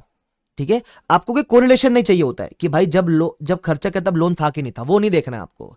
वो बोरिंग कॉस्ट कभी चेक करना आपको बोलता ही नहीं है कि कोरिलेशन चेक करो कि जब खर्चा किया था बोरिंग था कि नहीं था, फर्क नहीं पड़ता। खर्चा भले पहले कर ले, लोन बाद में ले ले, तो जब लोन लिया ना उस दिन से आपको परमिट करेगा फिर, ऐसा। ठीक है, ध्यान रखना। और पुराने वाले खर्चे भी परमिट कर देगा वो, ऐसा नहीं कि जब लोन लिया उसके बाद वाले खर्चे परमिट करेगा। लोन लेने के जो पहले के खर्चे उस पर भी परमिट करेगा, बट किस डेट से परमिट करेगा? जिस दिन से लोन लिया है उस दिन से परमिट करेगा। अब इसको सर हम प्रेजेंट कैसे करें, क्योंकि ये कंफ्यूजिंग हो जाएगा। सिंपल है, आपको 3 ईयर का पूछा है, 11, 12, 13, ऐसे 3 साल का पूछा है ना आपको, तो हम 3 साल में बांट देते हैं इसको। आ जाओ, तो सबसे पहले आता है, एक कौन सा क्वेश्चन है, क्वेश्चन नंबर 6। ये आरटीपी का सबसे अच्छा क्वेश्चन है, मतलब मुझे लगता है जितने भी क्वेश्चन थे उस पर सबसे ढंग का एक अच्छा क्वेश्चन वो ये वाला क्वेश्चन है, ठीक है, ध्यान रखना। चलो क्वेश्चन नंबर 6। तो सबसे पहले अपने बोलते हैं फॉर द ईयर एंडेड 31 मार्च 11। इस साल में अपन ने खर्चा तो किया था but we did not take any borrowings, no borrowings taken. इस वाले ईयर में ईयर एंडेड 31 मार्च 11 में अपन ने सिर्फ एक खर्चा किया था, वो किया था 1 जैन 11 को 5 CR का। बट इसमें आप इंटरेस्ट कितना कैपिटलाइज करोगे? नील। क्यों? क्योंकि नो बोरिंग्स वर टेकन, क्योंकि आपने कोई बोरिंग लिया ही नहीं है, तो इस पे आपको इंटरेस्ट कैपिटलाइज नहीं कर सकते। हाँ, अगले साल से शायद कुछ कैपिटलाइज करेंगे आप, ध्यान रखना। ये आपका फर्स्ट ईयर होगा, फर्स्ट ईयर में इतना ही करना है आपको और कुछ नहीं करना है, क्योंकि इस साल तक आपने एक ही खर्चा किया है 5 करोड़ का, देख लो ना। इस साल तक आपने एक ही खर्चा किया सिर्फ 5 करोड़ का। अगला खर्चा 30 जून 11 में आएगा, तो वो अगले साल में खर्चा आएगा, ठीक है। उसके बाद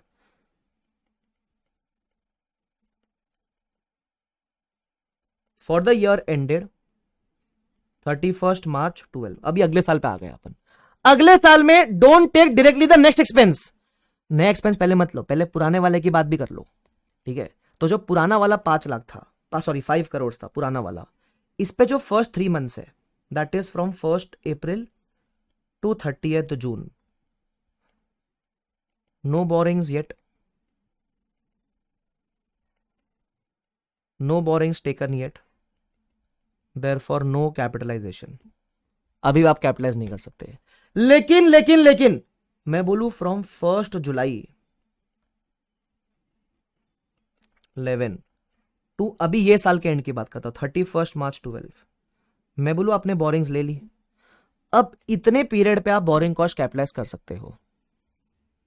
इस खर्चे पे इतने पीरियड पे आप बोरिंग कॉस्ट कैपिटलाइज कर सकते हो। तो कितना पीरियड आता है? 9 महीना।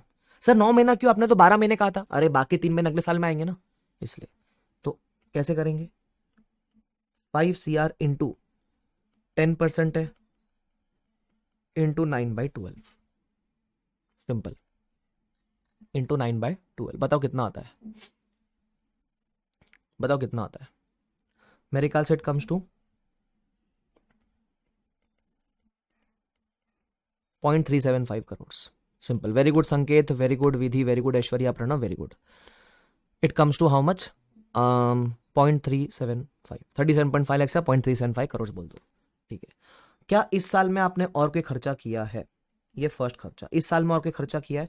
हाँ सर, इस साल में जून में ही खर्चा किया था। अब ये तो खर्चा ही तब के जब लोन लिया था अपन ने, बराबर। तो इस पे तो कहानी बन सकती है आगे।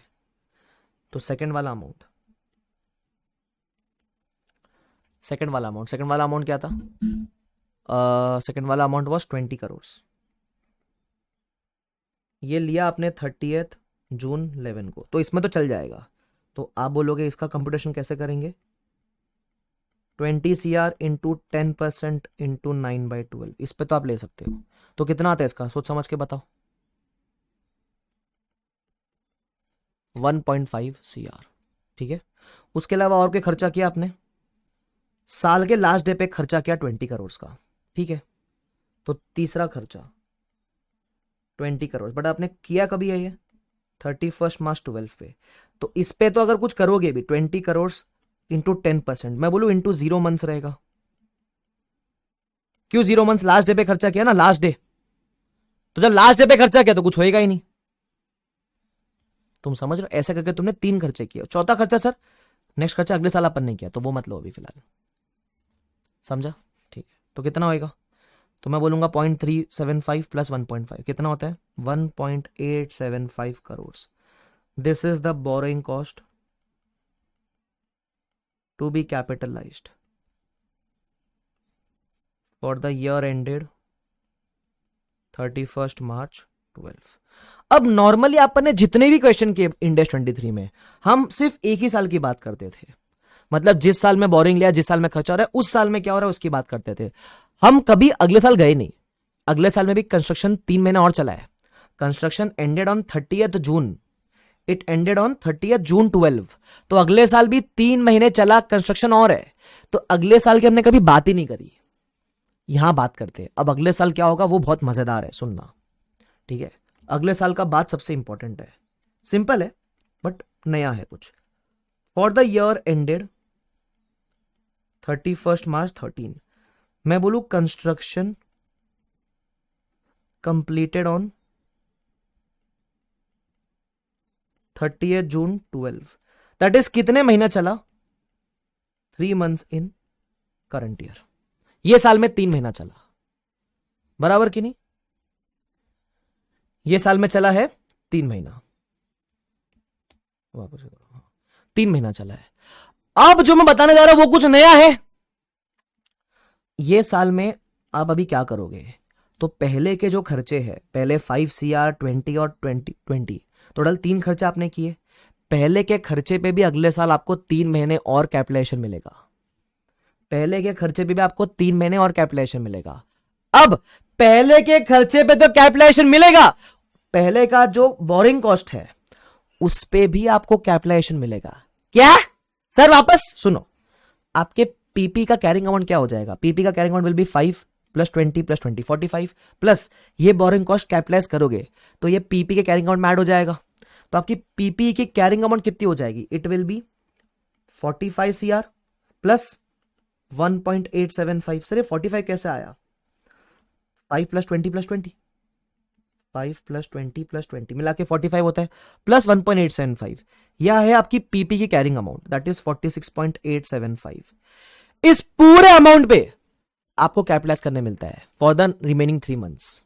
मतलब ऐसा नहीं होता है, जो खर्चा आपने किया ना उस दिन से लेकर कंस्ट्रक्शन खत्म होने तक इस खर्चे पे कैपिटलाइजेशन परमिटेड होता है। जो खर्चा आपने किया, खर्चा इंकर करने से till the date of completion, तब तक कैपिटलाइजेशन परमिटेड होता है। तो ये खर्चा अपन ने कर दिया था, प्लस जो उसका बोरिंग कॉस्ट कैपिटलाइज किया, बेसिकली जो पीपी का कैरिंग अमाउंट होता है ना उस पे आपको रिमेनिंग मंथ्स के लिए कैपिटलाइजेशन और मिलता है, बराबर। तो आप 46.875 पे कैपिटलाइजेशन करोगे। अब इस पे कितना इंटरेस्ट कैपिटलाइज करोगे तो वो निकालोगे 46.875 इंटू 10% इंटू 3/12 कितना आता है? मेरे ख्याल से आता है 1.17। और आपने और कोई खर्चा इंकर किया है क्या? और आपने कोई खर्चा इंकर किया है? हाँ, 30 जून 12 को 5 करोड़ इंकर किया है। ये तो आपने लास्ट डे पे इंकर किया 5 CR, जब कंप्लीट हो रहा है काम उस दिन पे इंकर किया 5 करोड़, तो उस पर तो कोई कैपिटलाइजेशन नहीं मिलेगा ना। 30 जून 12 को इंकर किया, तो इस पे आप अगर 5 CR इंटू 10% करोगे तो भी 0/12 होएगा ना, तो कुछ नहीं आएगा ऐसा। ये इंपॉर्टेंट है। तो borrowing cost to be capitalised for the year ended 31 March 13 कितना रहेगा? 1.17। 3 साल का बोरिंग कॉस्ट पूछा था आपको, पहले उस साल का जिसमें खर्चा के लेकिन लोन नहीं लिया, नील। नेक्स्ट ईयर में लोन लिया 30 जून को, तो पुराने वाले खर्चे पे 9 महीने के लिए, ये खर्चा जून में किया तो 9 महीने के लिए, ये खर्चा लास्ट डे पे किया 0 मंथ्स के लिए। नेक्स्ट ईयर में जितना भी opening carrying amount of PPE है उस पे आपको पूरा मिलेगा 3 महीने के लिए। 3 महीना क्योंकि करंट ईयर में चला सी 3 महीना काम है, तो पुराना कैरिंग अमाउंट क्या था, इतना खर्चा इंकर कर चुके वो, प्लस जो बोरिंग कॉस्ट है वो, इस टोटल अमाउंट पे आपको कैपिटलाइज करने मिलेगा। फिर बस बाकी 5 करोड़ पे, ये क्योंकि लास्ट डे पे किया है तो इस पे नहीं मिलेगा आपको। तो ये भाई ये ऐसी चीज है जो अपन ने 23 में कभी कर ही नहीं पाए, क्योंकि 23 में जितने भी क्वेश्चन अपने पास थे उसमें कभी वो नेक्स्ट ईयर में लेकर ही नहीं गया अपने को। इस क्वेश्चन में वो लेकर जाता है, तो लेकर जाता है तो शेयर करके आना। ये मई 23 में भी आ सकता है, नवंबर 23 में भी आ सकता है, दोनों में से एक बार तो पक्का पक्का आएगा। तो ये प्लीज करके चले जाना, वेरी इंपॉर्टेंट क्वेश्चन। क्या आप सबको समझ आता है क्या ये वाला पार्ट? यस और नो मेरे को बता दो, डाउट है तो पूछ लो, जल्दी से बताओ यस और नो, समझ आता है कि नहीं आता है? मस्त तो क्वेश्चन था, सही है। अच्छा, ऐसा अच्छा लगता है, एक आध क्वेश्चन तो बनता है ना यार। ये जबरदस्त क्वेश्चन था, मतलब मैं बोलता ये था एक अच्छा क्वेश्चन। यस,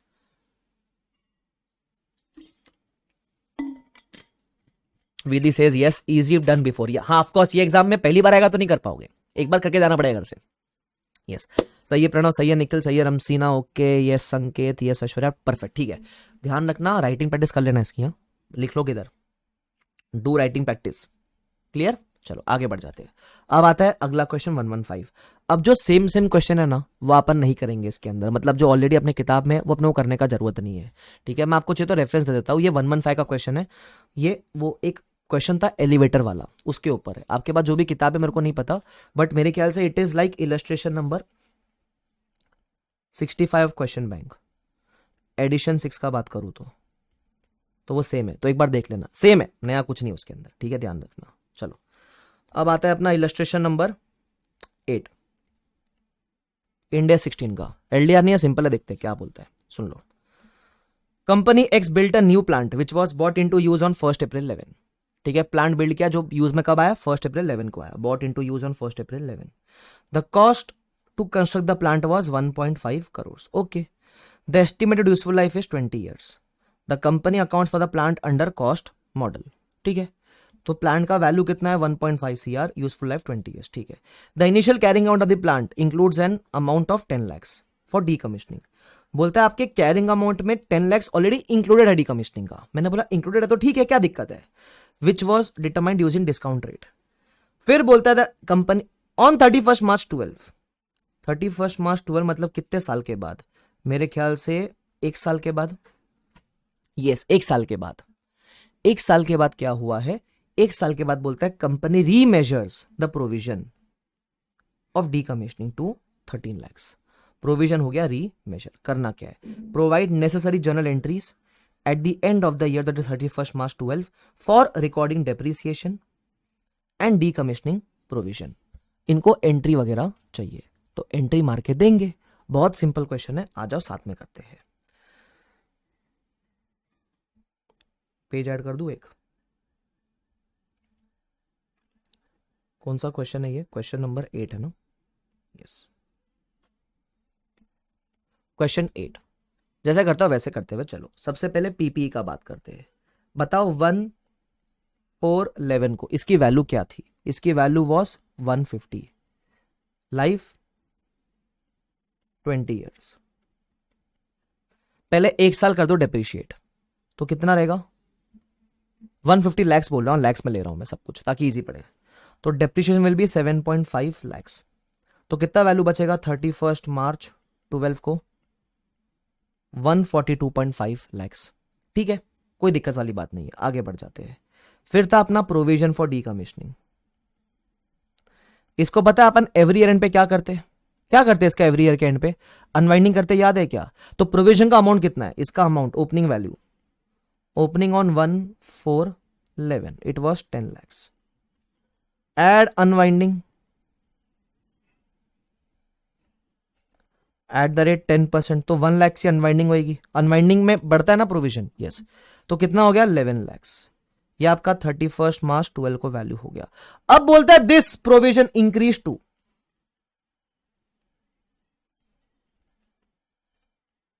13 लैक्स, मतलब there is increase in provision by how much, increase in provision by 2 lakhs. 2 lakh से प्रोविजन का वैल्यू बढ़ गया। अब इस इंक्रीज का मैं क्या करूं, ये इंक्रीज अनवाइंडिंग की वजह से नहीं हुआ है, आपका डीकमिशनिंग का एस्टीमेट चेंज हो गया है। तो ऐसे केस में हम देखते हैं, अगर असेट कॉस्ट मॉडल पे तो कॉस्ट एडजस्ट करना होता है, अगर असेट रिवैल मॉडल पे तो रिवैल्यूएशन गेन लॉस एडजस्ट करना होता है। अब वो बोलता है क्लियरली, क्वेश्चन बोला था असेट कॉस्ट मॉडल पे है, asset is at cost model, तो इसको आप कॉस्ट से एडजस्ट करोगे। तो इससे होगा क्या, इसके आप जब एंट्री मारोगे तो एंट्री रहेगी PPE account debit to provision 2 lakh 2 lakh. आपका प्रोविजन 2 लाख से बढ़ेगा, नया वाला प्रोविजन रहेगा 13 लैक्स। आपका कॉस्ट भी बढ़ेगा 2 लाख से, और आपका नया कैरिंग अमाउंट 31 मार्च 12 को revise carrying amount will be 144.5 lakhs. Entry पूछी थी ना, 2-3 चीज की एंट्री मार सकते हो, डेप्रिसिएशन की, अनवाइंडिंग की, और ये थर्ड एंट्री आपकी, तो मार देते 31 मार्च 12 पे 3 एंट्री मार के दे दो। पहला रहेगा डेप्रिसिएशन टू पीपी, वो तो आपने पुराने वाले वैल्यू पे कर दिया था 7.5 7.5। फिर रहेगा अनवाइंडिंग का एंट्री, तो अनवाइंडिंग क्या रहता है, interest to provision 1 lakhs 1 lakhs. और तीसरा एंट्री रहेगा चेंजेस इन डीकमिशनिंग का,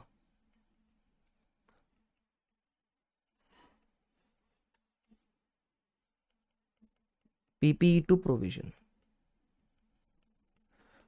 2 lakhs 2 lakhs. Simple, done and dusted, खत्म हो गया काम इसका। I hope this is clear to everyone, done. Can I proceed further, yes sir करो ना, प्रोसीड फर्दर, काहे नहीं करते हो, करो, सिंपल। इंड एस 20, कुछ नया नहीं है, टाइम पास क्वेश्चन है, सुन लो क्या बोलता है। बोलता है ग्रांट मिला 10 CR का, क्या करे इस ग्रांट का। बोलता है ग्रांट क्यों मिला है, किसी खर्चे के अगेंस्ट मिला है ना, for environmental protection. Expected cost to be incurred is 3 lakhs per annum for next 5 years। खर्चा आप इंकर करने वाले हो 3 lakhs का फॉर 5 years। अब बताओ ग्रांट को कैसे बुक करेंगे। जब खर्चा बुक करोगे 5 साल में, तो ग्रांट भी बुक होएगा every over the period of 5 years। तो आप डीजीजी करके बुक करना और टोटल 5 years में इसको प्रॉफिट एंड लॉस में ट्रांसफर कर देना। मेन ये पूछा है कि इसको प्रेजेंट कैसे करोगे। तो प्रेजेंट करने के 2 तरीके होते हैं, या तो इस ग्रांट को सेपरेट इनकम करके रिकॉर्ड करना, या फिर इस ग्रांट को एक्सपेंस से नेट करके दिखा सकते हो। जैसे ग्रांट फर्स्ट का एक्सपेंस कितना है, एक्सपेंस 3 lakhs, इनकम आपने दिखाई, हर साल की इनकम रहेगी 2 लाख की, तो नेट एक्सपेंस कितना हो गया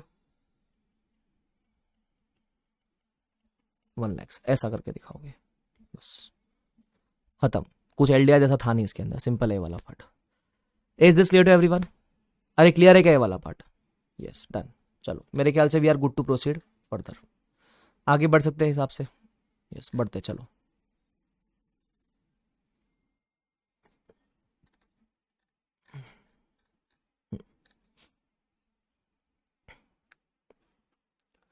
फिर आता है इंडेस 116, ठीक है। अगेन सिंपल क्वेश्चन है बट कुछ नया है, this is something little new, नया कंसेप्ट के ऊपर बेस्ड है, तो इसको आप चाहिए तो एलडीआर मार्क कर सकते हैं। मेरे हिसाब से this can be an LDR, ठीक है। ये सबसे पहले लेसर के पॉइंट ऑफ व्यू से पूछा हुआ है, ठीक है। बोलता है how will entity Y account for the lease incentive. Normally अपन लेसी की अकाउंटिंग पर ज्यादा एम्फेसिस देते हैं क्योंकि वो नया है, बट यहाँ लेसर देखो बोला भी है, वाई लेसर है, तो यहाँ 2 सिनेरियो है, ठीक है। मैं आपको सिखाता हूँ करना क्या है इसका, सुन लो। बोलता है entity Y enters into an operating lease, Y ने ऑपरेटिंग लीज में एंटर करा with entity X that is lessee, Y lessor ने एंटर किया with entity X that is lessee for a 5 year term. Monthly rental कितना है, monthly rental है 1,10,000। In order to induce मतलब उसको ऐसे ललचाने के लिए, ठीक है। तो enter in the lease entity Y provides 6 lakhs to X, इसको लीज इंसेंटिव बोला करते हैं अपन। एक्स के पॉइंट ऑफ व्यू से लीज इंसेंटिव है, वाई के पॉइंट ऑफ व्यू से खर्चे की तरह है। एट कमेंसमेंट डेट, अब ये 6 लाख से होगा क्या, एज फॉर लीज इंप्रूवमेंट्स, और ये लेसी का एसेट बन जाएगा। खर्चा लेसर ने किया, इससे फायदा लेसी को होएगा, लेसी का एसेट बन जाएगा ये, ठीक है। तो ऐसा अपने को कुछ बोला गया है। अब इसका अपने को अकाउंटिंग डिस्कस करना है कि इसका अकाउंटिंग कैसे होगा, ठीक है। तब आपको बता दो कैसे करना है इसको। एंट्री के फॉर्म में अपन समझने का ट्राई करेंगे बिकॉज इन्होंने भी एंट्री वगैरह ही दे रखी है, ध्यान रखना। तो सिनेरियो ए है ना, तो चलो मैं इधर पेज ऐड कर दूं, नीचे एडेड है ना ऑलरेडी। इधर क्वेश्चन नंबर कौन सा है, ये क्वेश्चन नंबर है 116, सॉरी क्वेश्चन नंबर 10 है। क्वेश्चन 10 सिनेरियो ए, लेसर का अकाउंटिंग, ठीक है, लेसर के बुक्स में। तो लेसर जो इंसेंटिव दे रहा है it is becoming an asset for lessee. तो एक तरीके से ऐसा मान लो कि लेसर के पैसा देने से लेसी को बेनिफिट मिल रहा है ना, तो लेसी के लिए लीज इंसेंटिव हो गया। ऐसा मान लो लेसी के लिए उतना रेंटल कम हो जाता है, उतना क्या हो जाता है, उतना रेंटल कम हो जाता है। तो बता दो कैसे होता है। वो जो 6 लाख है उसकी पता है एंट्री क्या मारेगा, फर्स्ट जर्नल एंट्री वो मारेगा, पैसा दिया ना तो बोलेगा टू कैश बैंक 6 लाख। अब डेबिट क्या करेगा, वो बोलेगा डेबिट करेगा डिफर्ड लीज इंसेंटिव। ये लीज इंसेंटिव एक दिन का नहीं है, ऐसा मानना पड़ेगा। लीज इंसेंटिव 60 मंथ्स का है, मंथली रेंटल है 5 साल का, 5 years का लीज टर्म है, तो 60 मंथ्स हो गया ना, 60 मंथ्स बराबर। अब ये डिफर्ड लीज इंसेंटिव है, ऐसा मानना पड़ेगा this incentive is for 60 months, ठीक है। अब एवरी मंथ पे हम लेसी से रेंटल रिसीव करेंगे ना। लेसी हमको कितना रेंटल पे करने वाला, देखो लेसी हमको रेंटल पे करेगा 1,10,000। तो हम अब देखो अकाउंटिंग कैसे करेंगे। हमको 1,10,000 आएगा, हम बोलेंगे cash bank account debit 1,10,000 to, थोड़ा थोड़ा ये डिफर्ड लीज इंसेंटिव रिवर्स होता हुआ चलेगा, ठीक है। ये रिवर्स होता हुआ चलेगा। तो कितना रिवर्स होएगा? 6 lakhs डिवाइड बाय 60 मंथ्स, तो कितना? 10,000 पर मंथ आपको रिवर्स करना है। तो आप बोलोगे टू डिफर्ड लीज इंसेंटिव 10,000, सिर्फ रिमेनिंग जो बचता है वही आपकी लीज की रेंटल इनकम है।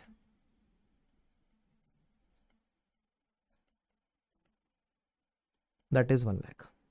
मतलब आज के बाद आप ये कभी मत बोलना कि आपकी रेंटल इनकम 1,10,000 है। वो बोलता है 1,10,000 आप रिसीव कर रहे हो, उसके बदले में आपने डे 1 पे 6 लाख का बेनिफिट दे दिया, तो मोटा मोटी नेट नेट बेसिस में आपने उसको रेंटल से 1 लाख की चार्ज किया है, क्योंकि 1,10,000 एवरी मंथ रिसीव करके डे 1 पे आपने 6 लाख थमा दिया उसको। तो आपकी इनकम 1,10,000 नहीं, सिर्फ 1 लाख की है। और वैसे भी जो 6 लाख आपने थमाए हैं उससे लेसी का फायदा हो रहा है ना, क्योंकि सिनारियो ए में क्या बोला? सिनारियो ए में बोला it is a lessee's asset, इससे लेसी का फायदा हो रहा है। ऐसा लॉजिक समझ में आया क्या? अरे समझ में आया क्या? अरे मगज में आया क्या? समझ गया, चलो ठीक है, वेरी गुड, आगे बढ़ सकते हैं मेरे हिसाब से। अब इसमें सिनेरियो 2 भी है, चलो सिनेरियो 2 की बात करते हैं। क्या बोलता है सिनेरियो बी के अंदर? बोलता है सेम 5 रेंटल है, 1,10,000 मिलेगा। यहां भी 6 लाख दिए वाई ने एक्स को फॉर इंप्रूवमेंट्स, बट ये 6 लाख से जो असेट बनेगा वो लेसर को बिलोंग करेगा, मतलब इसका बेनिफिट लेसी को नहीं लेसर को मिलने वाला है। Estimated useful life of improvements is 5 years। अब जब आप इंसेंटिव जो लेसी को दे रहे हो दिखाने के लिए लेसी को दिया है, बट बेनिफिट आप ही को खुद को ही मिलने वाला है, तो इसको आप डिफर्ड लीज इंसेंटिव नहीं बोलोगे, ये आपका खुद का असेट हो गया, या आपका पीपीई हो गया। तो सुन लो इसका अकाउंटिंग कैसे है, सिंपल है।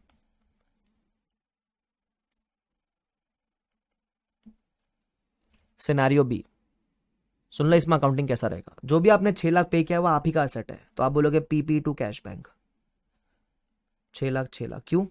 क्योंकि this is resulting in lessor's asset. Question में बोला है, मैंने अज्यूम नहीं किया ये चीज, बराबर क्या? तो जो आप लेसी से रिसीव कर रहे हो वो आप ही की इनकम है पूरी की पूरी। तो एवरी मंथ आप क्या बोलोगे?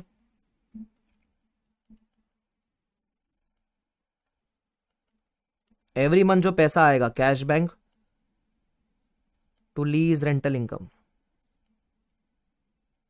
वो पूरा आपका 1.1 लैक्स 1.1 लैक्स वो पूरा आपका रेंटल इनकम है। हाँ, इसको सिर्फ over a period of 5 years depreciate करोगे, तो डेप्रिसिएशन निकालोगे अगर एवरी मंथ का, तो कितना आएगा depreciation to PP per month? 6 lakhs divide by 60 months. अब सब पर मंथ है तो इसको भी पर मंथ दे दो, 10,000 per month, 10,000 per month. Very good Jeetu, very good Aishwarya, बहुत बढ़िया, शाबाश। क्लियर है, सिंपल है, डन एंड डस्टेड, खत्म हो गई इसकी कहानी। मस्त है ना ये भी नया था इसलिए एलडीआर। मतलब ना जो भी नया है वो एलडीआर। आरटीबी में ऐसे एक आदत है, एक आध दो कंसेप्ट नया देता है वो, तो पढ़ लेने का, सिंपल। क्लियर है क्या? यस, चलो ठीक है, आगे बढ़ जाते हैं। फिर आता है 103। इससे ये अगर 103 का क्वेश्चन आ गया तो उठ के नाच लेना पहले, फिर सॉल्व करना है उसको। क्यों, क्या बोला हुआ है? बोलता है एक्स ने एक्वायर किया 75% of very relevant limited by paying cash of 0.8। Fair value of NCI दिया हुआ है, फेयर वैल्यू ऑफ एनसीआई कितना है? 0.2, ठीक है। और आईएनए का वैल्यू दिया हुआ है 103 का 1.1। Determine the value of gain on bargain purchase, GBB चाहिए when NCI is as per fair value method या पीएसएनए मेथड। तो दोनों के हिसाब से आपको गुडविल या जीबीपी निकाल के वगैरह देना है। क्या टाइम पास क्वेश्चन है, जितना स्टेप 6 करना। अगर आप स्टेप 6 करोगे तो पहला केस जहां एनसीआई को फेयर वैल्यू पे ले लेना, ठीक है। चलो करके दिखाओगे फटाफट से, आपको क्या ही करूंगा इसको, जल्दी हाँ करो। सबसे पहले आप बोलोगे पीसी, पीसी कितना है? 0.8 प्लस एनसीआई, ये फेयर वैल्यू पे, ठीक है, 0.2 माइनस आईएनए 1.10। तो इस केस में जीबीपी कितना आया? 0.10, पहला केस। सेकेंड केस, पीसी तो उतना ही रहेगा 0.80। एनसीआई ले लो पीएसएनए पे, पीएसएनए मतलब इसका प्रोपोर्शन, तो कितना? 25% है ना। पीसी वॉज फॉर 75%, एनसीआई 25%, तो हम बोलेंगे 1.1 का 25%, एनसीआई 25%, तो कितना रहेगा? 1.1 का 25% will be 0.275 minus INA 1.10 plus 0.8 minus 1.10 आएगा आपको जीबीपी 0.025, खत्म। ये टाइम ये मैं तो बोलता यही पूछो, 100 मार्क का पूछो। मैं तो बोलता पूछ लो 100 मार्क का, खत्म करो। ठीक है चलो खत्म हो गया, टाइम पास नहीं करता, आगे बढ़ते हैं। इलस्ट्रेशन इंडेक्स 41 का एक क्वेश्चन है, क्वेश्चन नंबर 12।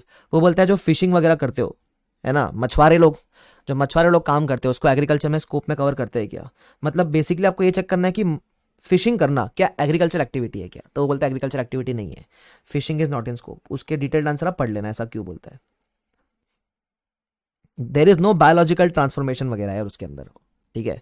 फिशिंग वगैरह करना, जो आप अभी कल को तालाब में गए सब मछली पकड़ रहे हो, तो उसको एग्रीकल्चर नहीं बोलते, ध्यान रखना, ठीक है, पढ़ लेना उसको क्यों नहीं बोलते। It is not a biological transformation, ठीक है, ध्यान रखना। चलो आगे बढ़ते हैं। फिर आता है इंडेक्स 32। मैं तो बोलता हूँ 32 मतलब पता है आपको, फाइनेंशियल इंस्ट्रूमेंट्स होता है। ऐसे क्वेश्चन मैंने आपको बताया भी था पढ़ाते समय कि ये पूछ सकते हैं कि बताओ एफ है कि एफ है, ऐसा है ना, तो वो आ गया तो अच्छी बात है अपने लिए। State whether the following items meet the definition of F और एफ तो मैं क्विकली डिस्कस कर लूं फटाफट से, सुनो क्या बोलता है। Bank advances a 5 year loan, the bank also provide the entity with overdraft facility. तो यहां दो आइटम्स है, एक तो बैंक ने लोन दिया है, ठीक है, तो बैंक के लिए it will be a financial asset, और एंटिटी के लिए it will be a financial liability, जो लोन है वो, ठीक है।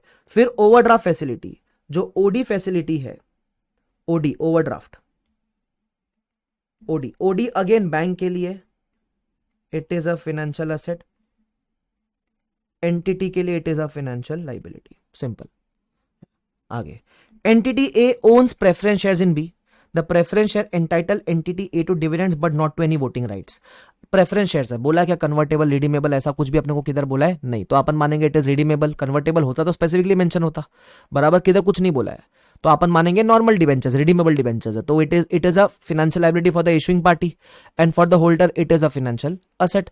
It is as simple as that. तो बोल देना इशुअर के लिए फाइनेंशियल लाइबिलिटी, होल्डर के लिए फाइनेंशियल असेट। तो किसने, कौन ओन करता है, ए ओन करता है, तो ए के पास है, तो ए के लिए it is a financial asset, B के लिए it is a financial liability, और अगर कन्वर्टेबल होगा तो इक्विटी हो सकता है या फिर सीएफआई भी हो सकता है, बराबर। क्या अगर बोल दे कन्वर्टेबल होता तो एफएल थोड़ा होता, थोड़ा इक्विटी होता, फिर सीएफआई बन जाता, जो भी है बता देना उसको, ठीक है, ज्ञान लिखकर आ जाना। आगे सी वाला पॉइंट बोलता है कोई प्रेजेंट ऑब्लिगेशन है, टैक्स, ओहो, स्टैट्यूटरी ड्यूस, मैं बोलू नॉट इन स्कोप, स्कोप में नहीं आता है वो।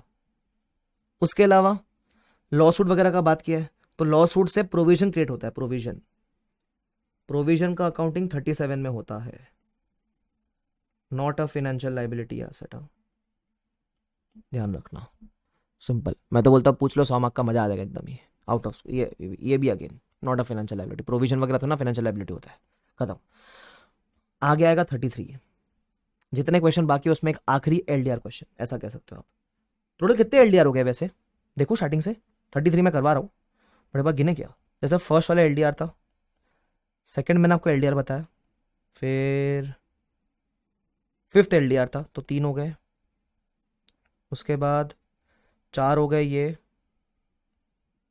फिर ये 116 का 5 हो गया, 5 और ये 6 हो गया, ये सिक्स्थ है, 6 हो गए। तो भाई 20 में से 6 बता रहा हूँ, और क्या चाहिए जिंदगी में तुमको। आ जाओ क्या बोलता है सुन लो। Company P has issued both ordinary and equity classified preference shares in issue, the reconciliation of number of shares are as follows. अब इसमें एक वर्ड यूज किया ट्रेजरी शेयर्स। ये ट्रेजरी कुछ नहीं, भार्गव का टर्म है, भारत में इसको प्यार से बायबैक बोलते हैं। हाँ, बायबैक और ट्रेजरी में फर्क क्या है, बायबैक के अंदर जब अपन बायबैक करते हैं तो विद इन 7 डेज डिस्ट्रॉय करना होता है। Treasury shares you can hold it, you need not destroy it, but ऐसा मान लो बायबैक हो गया है, तो आइडियली अगर आपको ऐसा बोले ना वो कि 30 लाख शेयर्स थे, 5 लाख बायबैक हो गए, तो आप ये माना 25 लाख शेयर्स ही थे, 30 लाख देखना ही मत, ऐसा वो बेसिकली ये कहना चाहता है आपको, समझ रहे हो। वो आपको 30 दिया हुआ ऑर्डिनरी में, 5 दिया हुआ ट्रेजरी में, तो 5 लाख आपने 30 में से बाईबैक कर लिया, तो नेट में कितना बचा, 25 लाख शेयर्स, ऐसा गिनने का। जैसे बोनस है, बोनस दिया 1,50,000, लेकिन इसमें से इतने बाईबैक को बिलोंग करते हैं, तो बोनस नेट में कितना दिया आपने, 1,25,000, ऐसा मानने का आपको, सिंपल, ठीक है। चलो अब क्या चाहता है वो, अपने को इन्फॉर्मेशन दिया हुआ है, प्रेफरेंस शेयर्स भी है तो प्रेफरेंस डिविडेंड माइनस करना पड़ेगा। कंपनी पीज नेट प्रॉफिट दिया हुआ है अपने को कितना, 46 लाख। फिर बोलता है on 15 Feb non cumulative preference shares dividend was 1.2, तो कितने शेयर्स थे, 5 लाख शेयर्स थे, डिविडेंड वाज 1.2, तो डिविडेंड कितना हो जाएगा प्रेफरेंस का, preference dividend 5 lakhs into 1.2, it will become मेरे ख्याल से 6 लाख रुपया। आगे बोलता था dividends were paid on 15th March, the preference share do not participating any additional dividend, मतलब पार्टिसिपेटिंग इक्विटी शेयर्स नहीं, नॉर्मल प्रेफरेंस शेयर्स है। अब आता है कहानी में ट्विस्ट, नॉर्मली ये होता नहीं है, लेकिन बोलता है dividends are deductible for tax purpose. Normally ऐसा होता नहीं, बट भाई ने बोला है तो है। एप्लीकेबल टैक्स रेट इज 30%, मतलब ये 6 लाख जो है ये पूरा आपका खर्चा नहीं है, ये जैसे आपने खर्चा किया 30% इसका आपको सेविंग्स मिल जाएगा, तो आपका नेट में खर्चा, net expense is only 70%। Net expense is only 70%। Why? 30% tax saving no,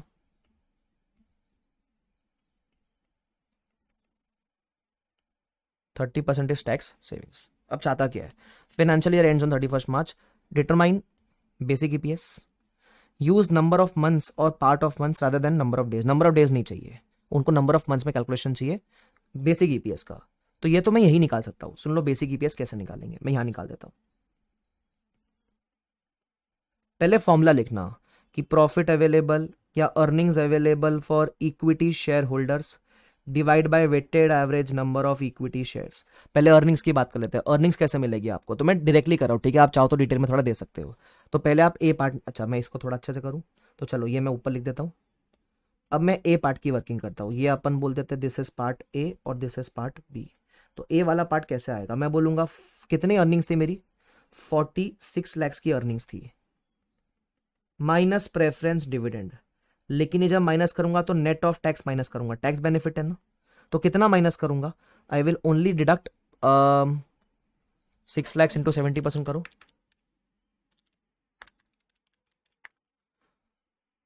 4.2 lakhs minus करेंगे सिर्फ, तो कितना बचेगा, 46 lakhs minus 4,20,000 which is equal to 41,80,000। तो यह आ जाएगा आपका 41,80,000।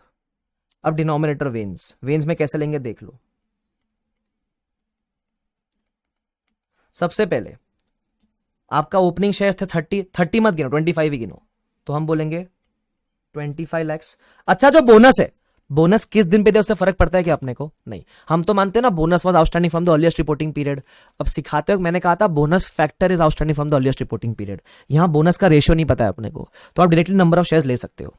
तो बोनस के शेयर्स कितने लोगे आप, नेट करके लेना, 1,25,000 ही लोगे, तो 25 lakhs प्लस 1.25 lakhs, ये जो बोनस है ये भी आप डे 1 से ही मानोगे ना, है ना, तो इनटू कितना करोगे आप, 12/12, तो यह आएगा 26.25। उसके बाद आपने कुछ बायबैक किया है, 1 मई को आपने बायबैक किया 2 लाख का, repurchase of shares for cash 1 मई को, मतलब ये बायबैक कितने महीने के लिए माइनस करोगे, माइनस बायबैक 2 लाख इंटू 11/12, तो 2 लाख इंटू 11 डिवाइड बाय 12 कितना आएगा, 183,333। और क्या आपने शेयर्स इशूड फॉर कैश 1 नवंबर को, तो नवंबर दिसंबर जैन फेब मार्च कितने महीने हो गए, मेरे ख्याल से 5 महीने हो गए, ठीक है, तो 4 lakhs आपने इशू करे, तो आप बोलोगे प्लस 4 lakhs इंटू 5/12,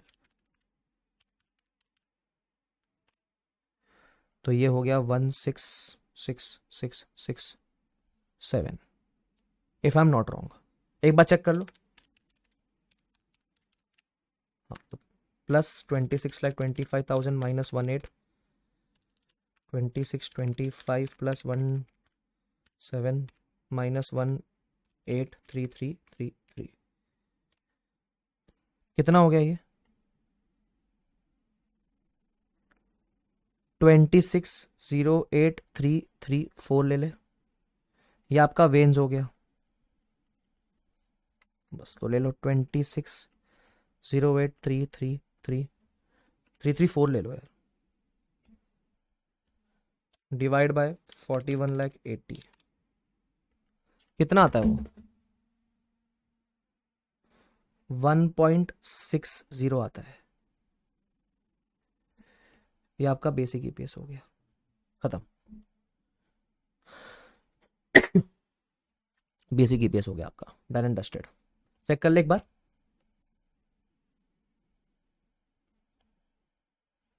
सर इसमें एलडीआर जैसा क्या था, मैं तो कह रहा हूँ सिंपल है, मैं डिफिकल्ट बोला ही नहीं, 1.60 अप्रॉक्स। अच्छा, इन्होंने जब वेटेड्स निकाले तो वो एक और तरीका होता है ना वेट्स निकालने का, मैंने क्लास में सिखाया था आपको, तो एक दूसरे तरीके से भी निकाला हुआ है, सेम आंसर आता है, फर्क नहीं पड़ता। चलो ठीक है, मेरे ख्याल से we are good to proceed further. Yes, चलो आगे बढ़ जाओ। अब और क्या क्या है, अब आता है इंडिया सेट। ये सेम क्वेश्चन है किताब के अंदर,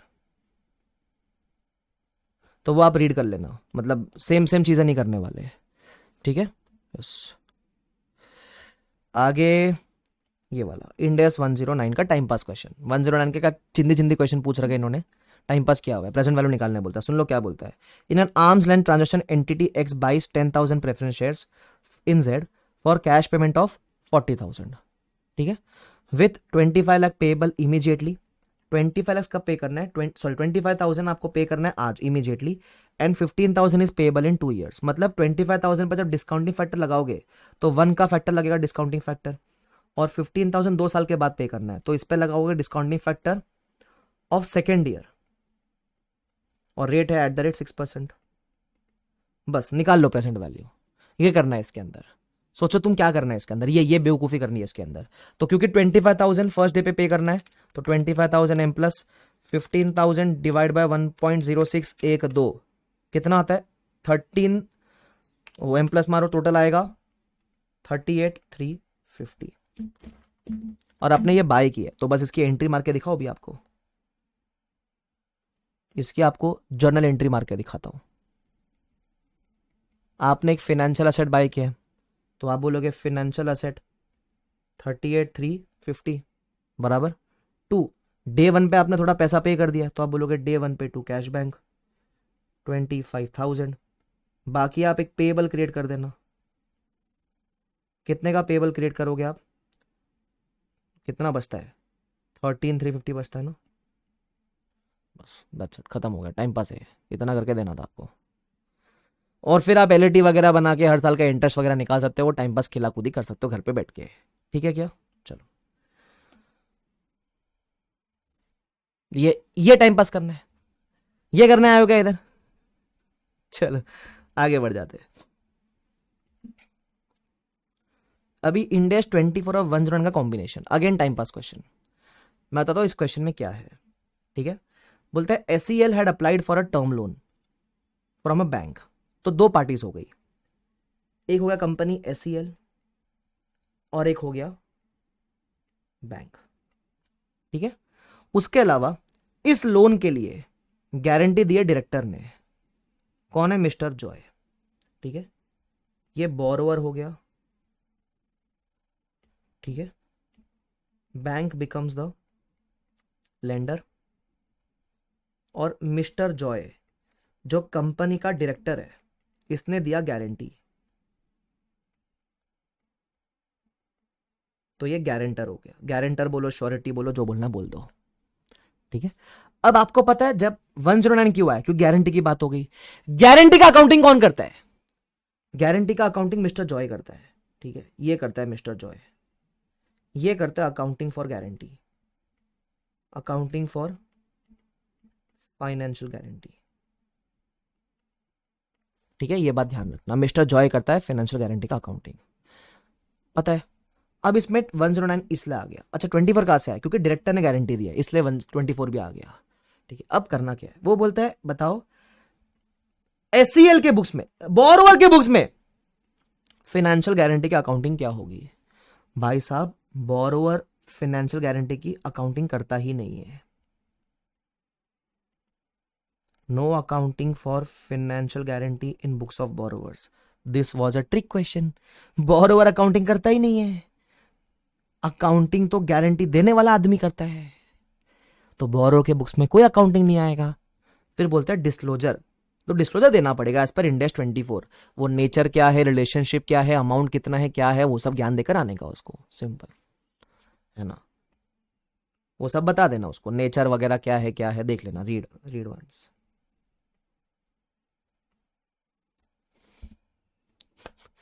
आधे लोग है ना दिमाग खराब हो जाएगा, बोलेगे सर हमको तो लगा अकाउंटिंग अकाउंटिंग करेंगे कुछ भयंकर, कुछ नहीं करना है। चलो आगे बढ़ो। हाँ, फिर आता है 38 एंड 103। बोलता है ए ने 2 सीक्रेट एक्वायर किए, 2 सीक्रेट, एक रेसिपी ए, एक recipe B. Recipe A is patented, ठीक है, recipe B is legally not protected, वो लीगली प्रोटेक्टेड नहीं है, ठीक है। तो जब लीगली प्रोटेक्टेड नहीं होती है तब तो आप उसको इंटेंजिबल रिकॉर्ड नहीं कर सकते बनाने वाले के लिए। अगर आपने खुद बनाई है ये तो आप जब तक प्रोटेक्ट ना करो तब तक रिकॉर्ड नहीं कर सकते। लेकिन एक्वायर करने वाला आदमी दोनों को टेक ओवर करेगा। Acquirer records both. सर ऐसा क्यों? पता है इंटेंजिबल का डेफिनेशन है, इंटेंजिबल का जब आप डेफिनेशन देखोगे तो डेफिनेशन में वर्ड है आइडेंटिफाइबल। आइडेंटिफाइबल में बोलता है either it should be separable और it should arise from a legal contract. मैं बोलूं एक्वायरर के लिए जो रेसिपी बी है, recipe B is not registered, but मैं बोलूं recipe B has arise from a legal contract. ये जो रेसिपी बी है it has arise from a legal contract also. और ये सेपरेबल भी हो सकती है ना, दोनों हो सकती है, क्योंकि इसको अलग से बेच भी सकते हो, बेच तो रहा है अकेला वो, ऐसा। तो इन शॉर्ट एक्वायर करने वाली पार्टी दोनों को रिकॉर्ड करेगी। बट है ना, आपको जब आंसर लिखोगे तो इसमें फिर ज्ञान देना पड़ेगा। जैसे मैंने ज्ञान कैसा दिया, as per Ind AS 38 intangible asset, intangible का डेफिनेशन लिखना पड़ेगा, identifiable without physical substance held for use. ऐसा आइडेंटिफाइबल के अंदर 2 क्राइटेरिया, अब बोलना एक्वायर करने वाले के लिए क्राइटेरिया मीट हो जाता है तो वो रिकॉर्ड करेगा। ऐसा ये सब ज्ञान आपको देना पड़ेगा। Simple, but again conceptual question simple है, लेकिन कुछ है नहीं इसके अंदर। क्लियर है क्या? यस। फिर आता है इंड एस 34। ये आपको पूछता है हम कंपेरेटिव कौन से बनाकर देंगे, ठीक है, हम कंपेरेटिव कौन से बनाकर देंगे वो हमको जानना है। मैंने पता जब आपको इंड एस 34 पढ़ाया है तो यही पार्ट आपको मैंने सिखाया है अपने तरीके से कि अगर इसका क्वार्टर ये है तो कितने कंपेरेटिव देने पड़ते हैं उसको, बराबर क्या। तो ये 2 केस में पूछता है, जब entity interim financial quarterly submit करेगा या फिर हाफ ईयरली सबमिट करेगा, तो आप इनके वो क्या रहेंगे कंपेरेटिव्स, बराबर। तो ये आप एक बार जस्ट रीड कर लेना क्योंकि आपको इजीली समझ जाएगा, बट कर लेना जरूर, ठीक है। ये इसको मैं एलडीआर नहीं बोलूंगा लेकिन एक सिंगल स्टार जरूर बोल सकता हूँ, क्योंकि कभी पूछ लिया, क्योंकि वो चाहते हैं ना कि आप थोड़े वो बनो, समझदार बनो, तो वो पूछ सकता है कभी आपसे, तो ये कर लेना जरूर, ठीक है, ध्यान रखना। यस। उसके बाद 105 का जो क्वेश्चन है वो सेम क्वेश्चन है मॉड्यूल के अंदर, same question in question bank 105 का। तो इसमें कुछ नया नहीं है, वापस करने का आपको जरूरत नहीं है, लेकिन देख जरूर लेना, ये वाला क्वेश्चन चाहिए तो।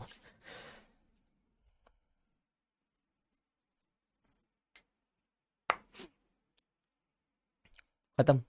ये कर लेना भाई 34 का जो सिंगल स्टार मैंने बोला है, 34 वाला, बाकी सब सिंपल है, खत्म, डन हो गया, और कुछ नहीं है। अच्छा आपको मैं करा दूंगा 34 वाला, तुम यार नहीं करोगे, तुम एक काम करो मेरे साथ ही करो, आ जाओ। तुम करोगे नहीं, इधर आ जाओ। वो देखो, एक तो बोलता है अगर क्वार्टरली सबमिट करेगा तो एज ऑन 30 सितंबर, ठीक है, तो क्वार्टरली अगर रहेगा तो उसका क्वार्टर क्या रहेगा, क्वार्टर रहेगा जुलाई अगस्त सितंबर, तो 1 जुलाई से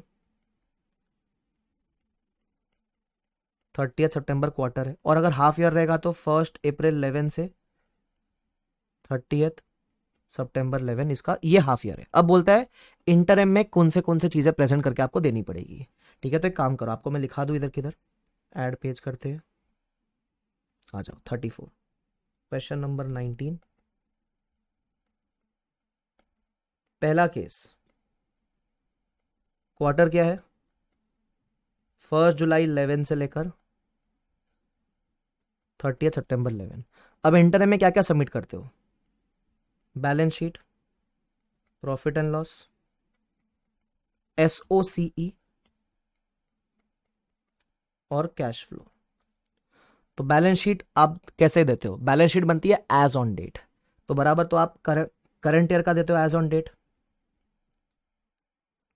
एज ऑन आपका कौन सा रहेगा, एज ऑन आपका 30 सितंबर रहेगा एक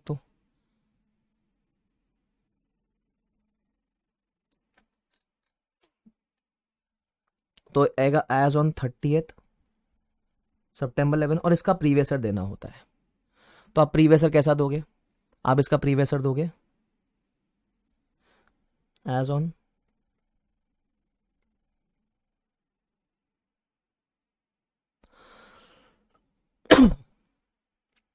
30 सितंबर वो भी दे देना। अच्छा, फिर इसका जो प्रीवियस ईयर एंड होता है, इसका जो प्रीवियस ईयर एंड होता है वो भी देना होता है, 31 मार्च 11, ये दे देना। ठीक है, मेन आता है ये प्रॉफिट एंड लॉस का। अच्छा, इन्होंने ना ये इसका बात नहीं किया बैलेंस शीट में, बैलेंस शीट में प्रीवियस ईयर का बात नहीं किया, सिर्फ इतना ही दिया हुआ, तो ये दे देना बैलेंस शीट में। एक तो आपका एज ऑन ये डेट और एज ऑन ईयर एंड। ठीक है, उसके बाद जब प्रॉफिट एंड लॉस की बात करेगा, मेन आपका जो भी इंपॉर्टेंट है वो इधर ही आता है। जब क्वार्टर की बात करेंगे तो प्रॉफिट एंड लॉस में इंपॉर्टेंट बातें आती है। सुनना कैसे, फॉर पीएनएल आप देते हो एक तो क्वार्टर का और एक आप देते हो ईयर टू डेट का। तो आप दोगे करंट ईयर में क्वार्टर का दोगे, क्वार्टर मतलब अरे क्वार्टर 1 जुलाई 11 से लेकर 30 सितंबर 11, और इसका प्रीवियस ईयर देना पड़ेगा 1 जुलाई 10 से लेकर 10 और 30 सितंबर 10, और आता है year to date, Y to D मतलब year to date, that is 1 April 11 से लेकर, और इसमें भी प्रीवियस ईयर टू डेट देना पड़ेगा आपको, 1 अप्रैल 10 से लेकर 30 सितंबर 10 बराबर। फिर आपका आता है एसओसी, एसओसी होता है फॉर सिर्फ ईयर टू डेट होता है, इसमें सिर्फ year to date, year to date मतलब यही वाला,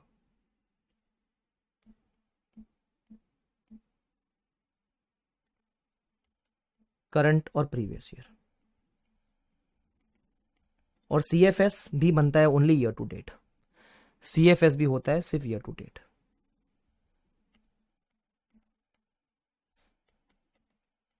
तो प्रॉफिट एंड लॉस हमने क्वार्टर का भी दिया, ईयर टू डेट का भी दिया, बाकी दोनों ईयर टू डेट होता है, और बैलेंस शीट होती है एज ऑन ईयर और एज ऑन अपना जो लेटेस्ट फाइनेंशियल ईयर है वो। ठीक है, अब ये तो था पहला वाला केस जहां आपका क्वार्टर है। अगर आपका हाफ ईयरली होता, हाफ ईयरली, तो हाफ ईयरली में सब कुछ सेम होता है एक्सेप्ट, अगर हाफ ईयरली होता तो जो आपका ईयर टू डेट है, हाफ ईयरली का मतलब क्या है, 1/4/11 से लेकर 30 सितंबर 11 तक। तो आपको एक चीज समझ आती है कि अगर हाफ ईयरली होता, अगर हाफ ईयरली होता तो ये वाला पार्ट नहीं आता, तो फिर प्रॉफिट एंड लॉस में जो आपका हाफ ईयर है वही आपका ईयर टू डेट है ना, बराबर। तो क्या फर्क पड़ जाता, बता दो क्या फर्क पड़ता, रुको ऐसा कॉपी करूंगा, कॉपी इधर मारूंगा पेस्ट, ठीक है, और इसमें से एक निकाल दूंगा, सिर्फ एक क्वार्टर, खत्म। बैलेंस शीट का चाहिए तो ये वाला इधर लिख दो तो ताकि अच्छा पड़ेगा। लो लो हो गया, खत्म, मस्त शॉर्टकट मारा, मजा आ गया। ठीक है, चलो बहुत ही बढ़िया। तो ये अपनी क्या खत्म हो जाती है, आरटीपी खत्म हो जाती है ना। अब है ना और अच्छा, अभी सीएसआर के अमेंडमेंट्स की बात कर लेते फटाफट से। ठीक है, चिंता मत करो, ये जो मैंने डाला है ना आरटीपी वगैरह करवाई है, ये पूरा मार्किंग वगैरह के साथ में डालता हूँ अपने टेलीग्राम पे, लेकिन टेलीग्राम ज्वाइन कर लेना, डाउनलोड कर लेना वहां से। ठीक है, और टेंशन वेंशन लेने का नहीं, बहुत सिंपल चीज है ये सब। अब आ जाओ इसके ऊपर, अमेंडमेंट्स सीएसआर वाले। मैं पहले ही बता दूं, आइडियली ये अमेंडमेंट अपने को नहीं डिस्कस करना चाहिए, इनको थोड़ा ज्ञान देना चाहिए कि एफआर में सीएसआर की अकाउंटिंग कवर्ड होती है, रूल्स वगैरह नहीं कवर्ड है। ये जो अमेंडमेंट है ये लॉ के पेपर में आने चाहिए उन लोगों को, वो इंटर में होता है सीएसआर सेक्शन 135, जाने दो, दिया तो पढ़ लेते। अच्छा सुन लो, अभी जिसने पहले सीएसआर पढ़ रखा है वो सुन लो, जिसने सीएसआर नहीं पढ़ रखा है कोई बात नहीं, तुम भी सुन लो। ठीक है, सबसे पहले जब भी आपको सीएसआर एप्लीकेबल रहता है तो कमिटी बनानी होती है। अब पहले ऐसा बोला था कमिटी वो बनाएंगे जिनका सीएसआर स्पेंडिंग 50 लाख से ऊपर है। ठीक है, अब एक और चीज बोली गई है, अगर आपका कोई भी सीएसआर का अमाउंट अनस्पेंड है, if any unspent amount is there in CSR account, unspent मतलब होता है कभी कभी कि हम फंड्स साइड में रखते हैं, बोलते हैं कि हम बाद में स्पेंड करेंगे, है ना। तो अगर ऐसा कोई अमाउंट अनस्पेंड है, स्पेंड करना बाकी है आपका, तो भी आपको सीएसआर कमेटी लगेगी। पहला पॉइंट, सिर्फ सुनते हुए चलो, इतना कुछ क्रिटिकल नहीं है। दूसरा, एक रूल ओमिट हुआ है। पहले वो ये बोलता था कि अगर 3 साल तक आपको सीएसआर एप्लीकेबल नहीं होता, लगातार आपको 3 साल तक सीएसआर एप्लीकेबल नहीं है, तो कमिटी बनाने का जरूरत नहीं है। अब ये रूल क्या कर दिया, ये रूल ओमिट कर दिया है। रूल 3 पहले बोलता था कि अगर क्राइटेरिया 3 साल तक फुलफिल नहीं हुआ तो आपको सीएसआर कमेटी का जरूरत नहीं है। अब यह रूल रिवोक कर दिया है।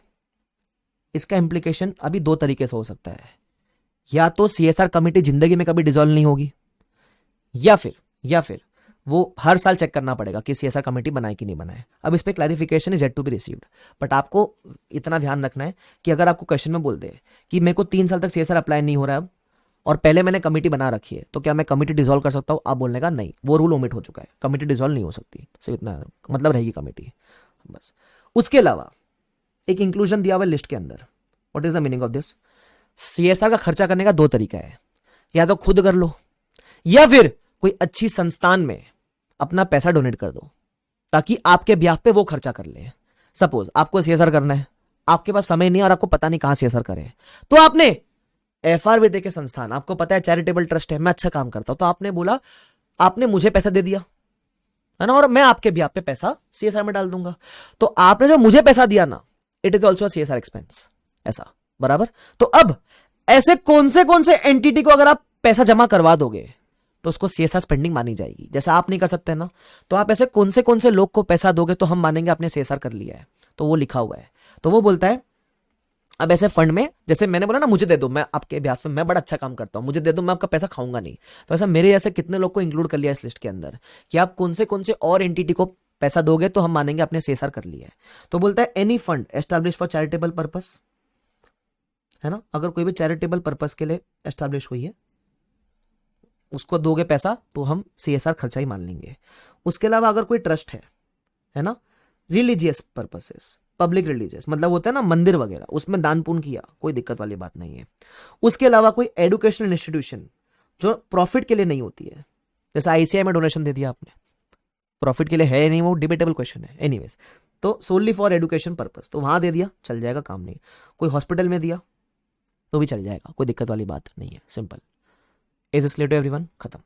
तो ये 3-4 लोग ऐड हो गए लिस्ट के अंदर। आप बताओ ये अकाउंटिंग से कोई लेना देना है इस चीज का? बट डाला हुआ अमेंडमेंट में, क्या करें। उसके अलावा एक और चीज, लिमिट्स ऑफ एक्सपेंस इनकर टूवर्ड्स इंपैक्ट असेसमेंट, इसके लिमिट में कुछ चेंजेस है। अब इसका मतलब क्या सुनना, अब ये इंपैक्ट असेसमेंट क्या है? वो बोलते थे कि अगर आपका सीएसआर ऑब्लिगेशन 10 करोड़ या उससे ज्यादा है, अगर आपका सीएसआर ऑब्लिगेशन 10 करोड़ या उससे ज्यादा है in the 3 immediately preceding financial years, मतलब 3 इयर्स का एवरेज सीएसआर निकालना, अगर वो एवरेज सीएसआर 3 साल का 10 करोड़ या उससे ज्यादा आता है तो आपको इंपैक्ट असेसमेंट कराना पड़ेगा। एक तरीके से ऐसा मान लो आपको ऑडिट करानी पड़ेगी। अपन जैसे कराते हैं ना फाइनेंशियल्स का ऑडिट, वैसे आपने सीएसआर का खर्चा ढंग से किया है कि नहीं किया, उसकी ऑडिट होगी। ऑडिट को प्यार से बोलते हैं इंपैक्ट असेसमेंट, ठीक है। अब इंपैक्ट असेसमेंट किन किन चीजों का होगा? जो भी सीएसआर प्रोजेक्ट जिसका खर्चा 1 करोड़ के ऊपर का है उसका होगा। जैसे फॉर एग्जांपल मैंने किसी साल में 10 करोड़ खर्चा किया, अब मैंने 10 करोड़ एक ही प्रोजेक्ट में खर्चा नहीं किया, कुछ प्रोजेक्ट में मैंने 50 लाख खर्चा किया, किसी में 5 करोड़ किया और किसी में 4.5 करोड़ खर्चा किया। तो जिसमें हमने 50 लाख खर्चा किया इसका ऑडिट कराने का जरूरत नहीं है, लेकिन बाकी 2 का आपको ऑडिट कराने का जरूरत पड़ेगा, ऐसा। तो जो भी प्रोजेक्ट्स है जिसका आउटले 1 करोड़ के ऊपर है उसका आप इंपैक्ट असेसमेंट करवाओगे, ठीक है। इनका आपको इंपैक्ट असेसमेंट करना पड़ेगा, है ना। And which have been completed not less than 1 year before undertaking the impact study, मतलब ये प्रोजेक्ट को किए हुए आपको 1 साल हो जाना चाहिए, ठीक है, ध्यान रखना। अब बात क्या है, इसमें कुछ चेंज है क्या? इसमें कोई चेंज नहीं है। ये तो बेसिक आइडिया दिया मैंने आपको कि रूल 8 क्या बोलता था। रूल 8 बोलता था ऑडिट करवाने का, इंपैक्ट असेसमेंट करवाने का। अगर आपका ऑब्लिगेशन एवरेज 10 करोड़ के ऊपर है ना, और ऑडिट किसका करवाएंगे? जो भी सीएसआर प्रोजेक्ट का खर्चा 1 करोड़ के ऊपर का है उसका ऑडिट करवाएंगे, ठीक है।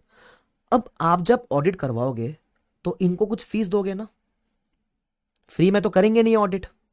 तो इनको जो फीस दिया, ये जो इंपैक्ट असेसमेंट है, इसको आपने जो फीस दिया, क्या इसको भी मैं सीएसआर एक्सपेंस मान सकता हूं क्या?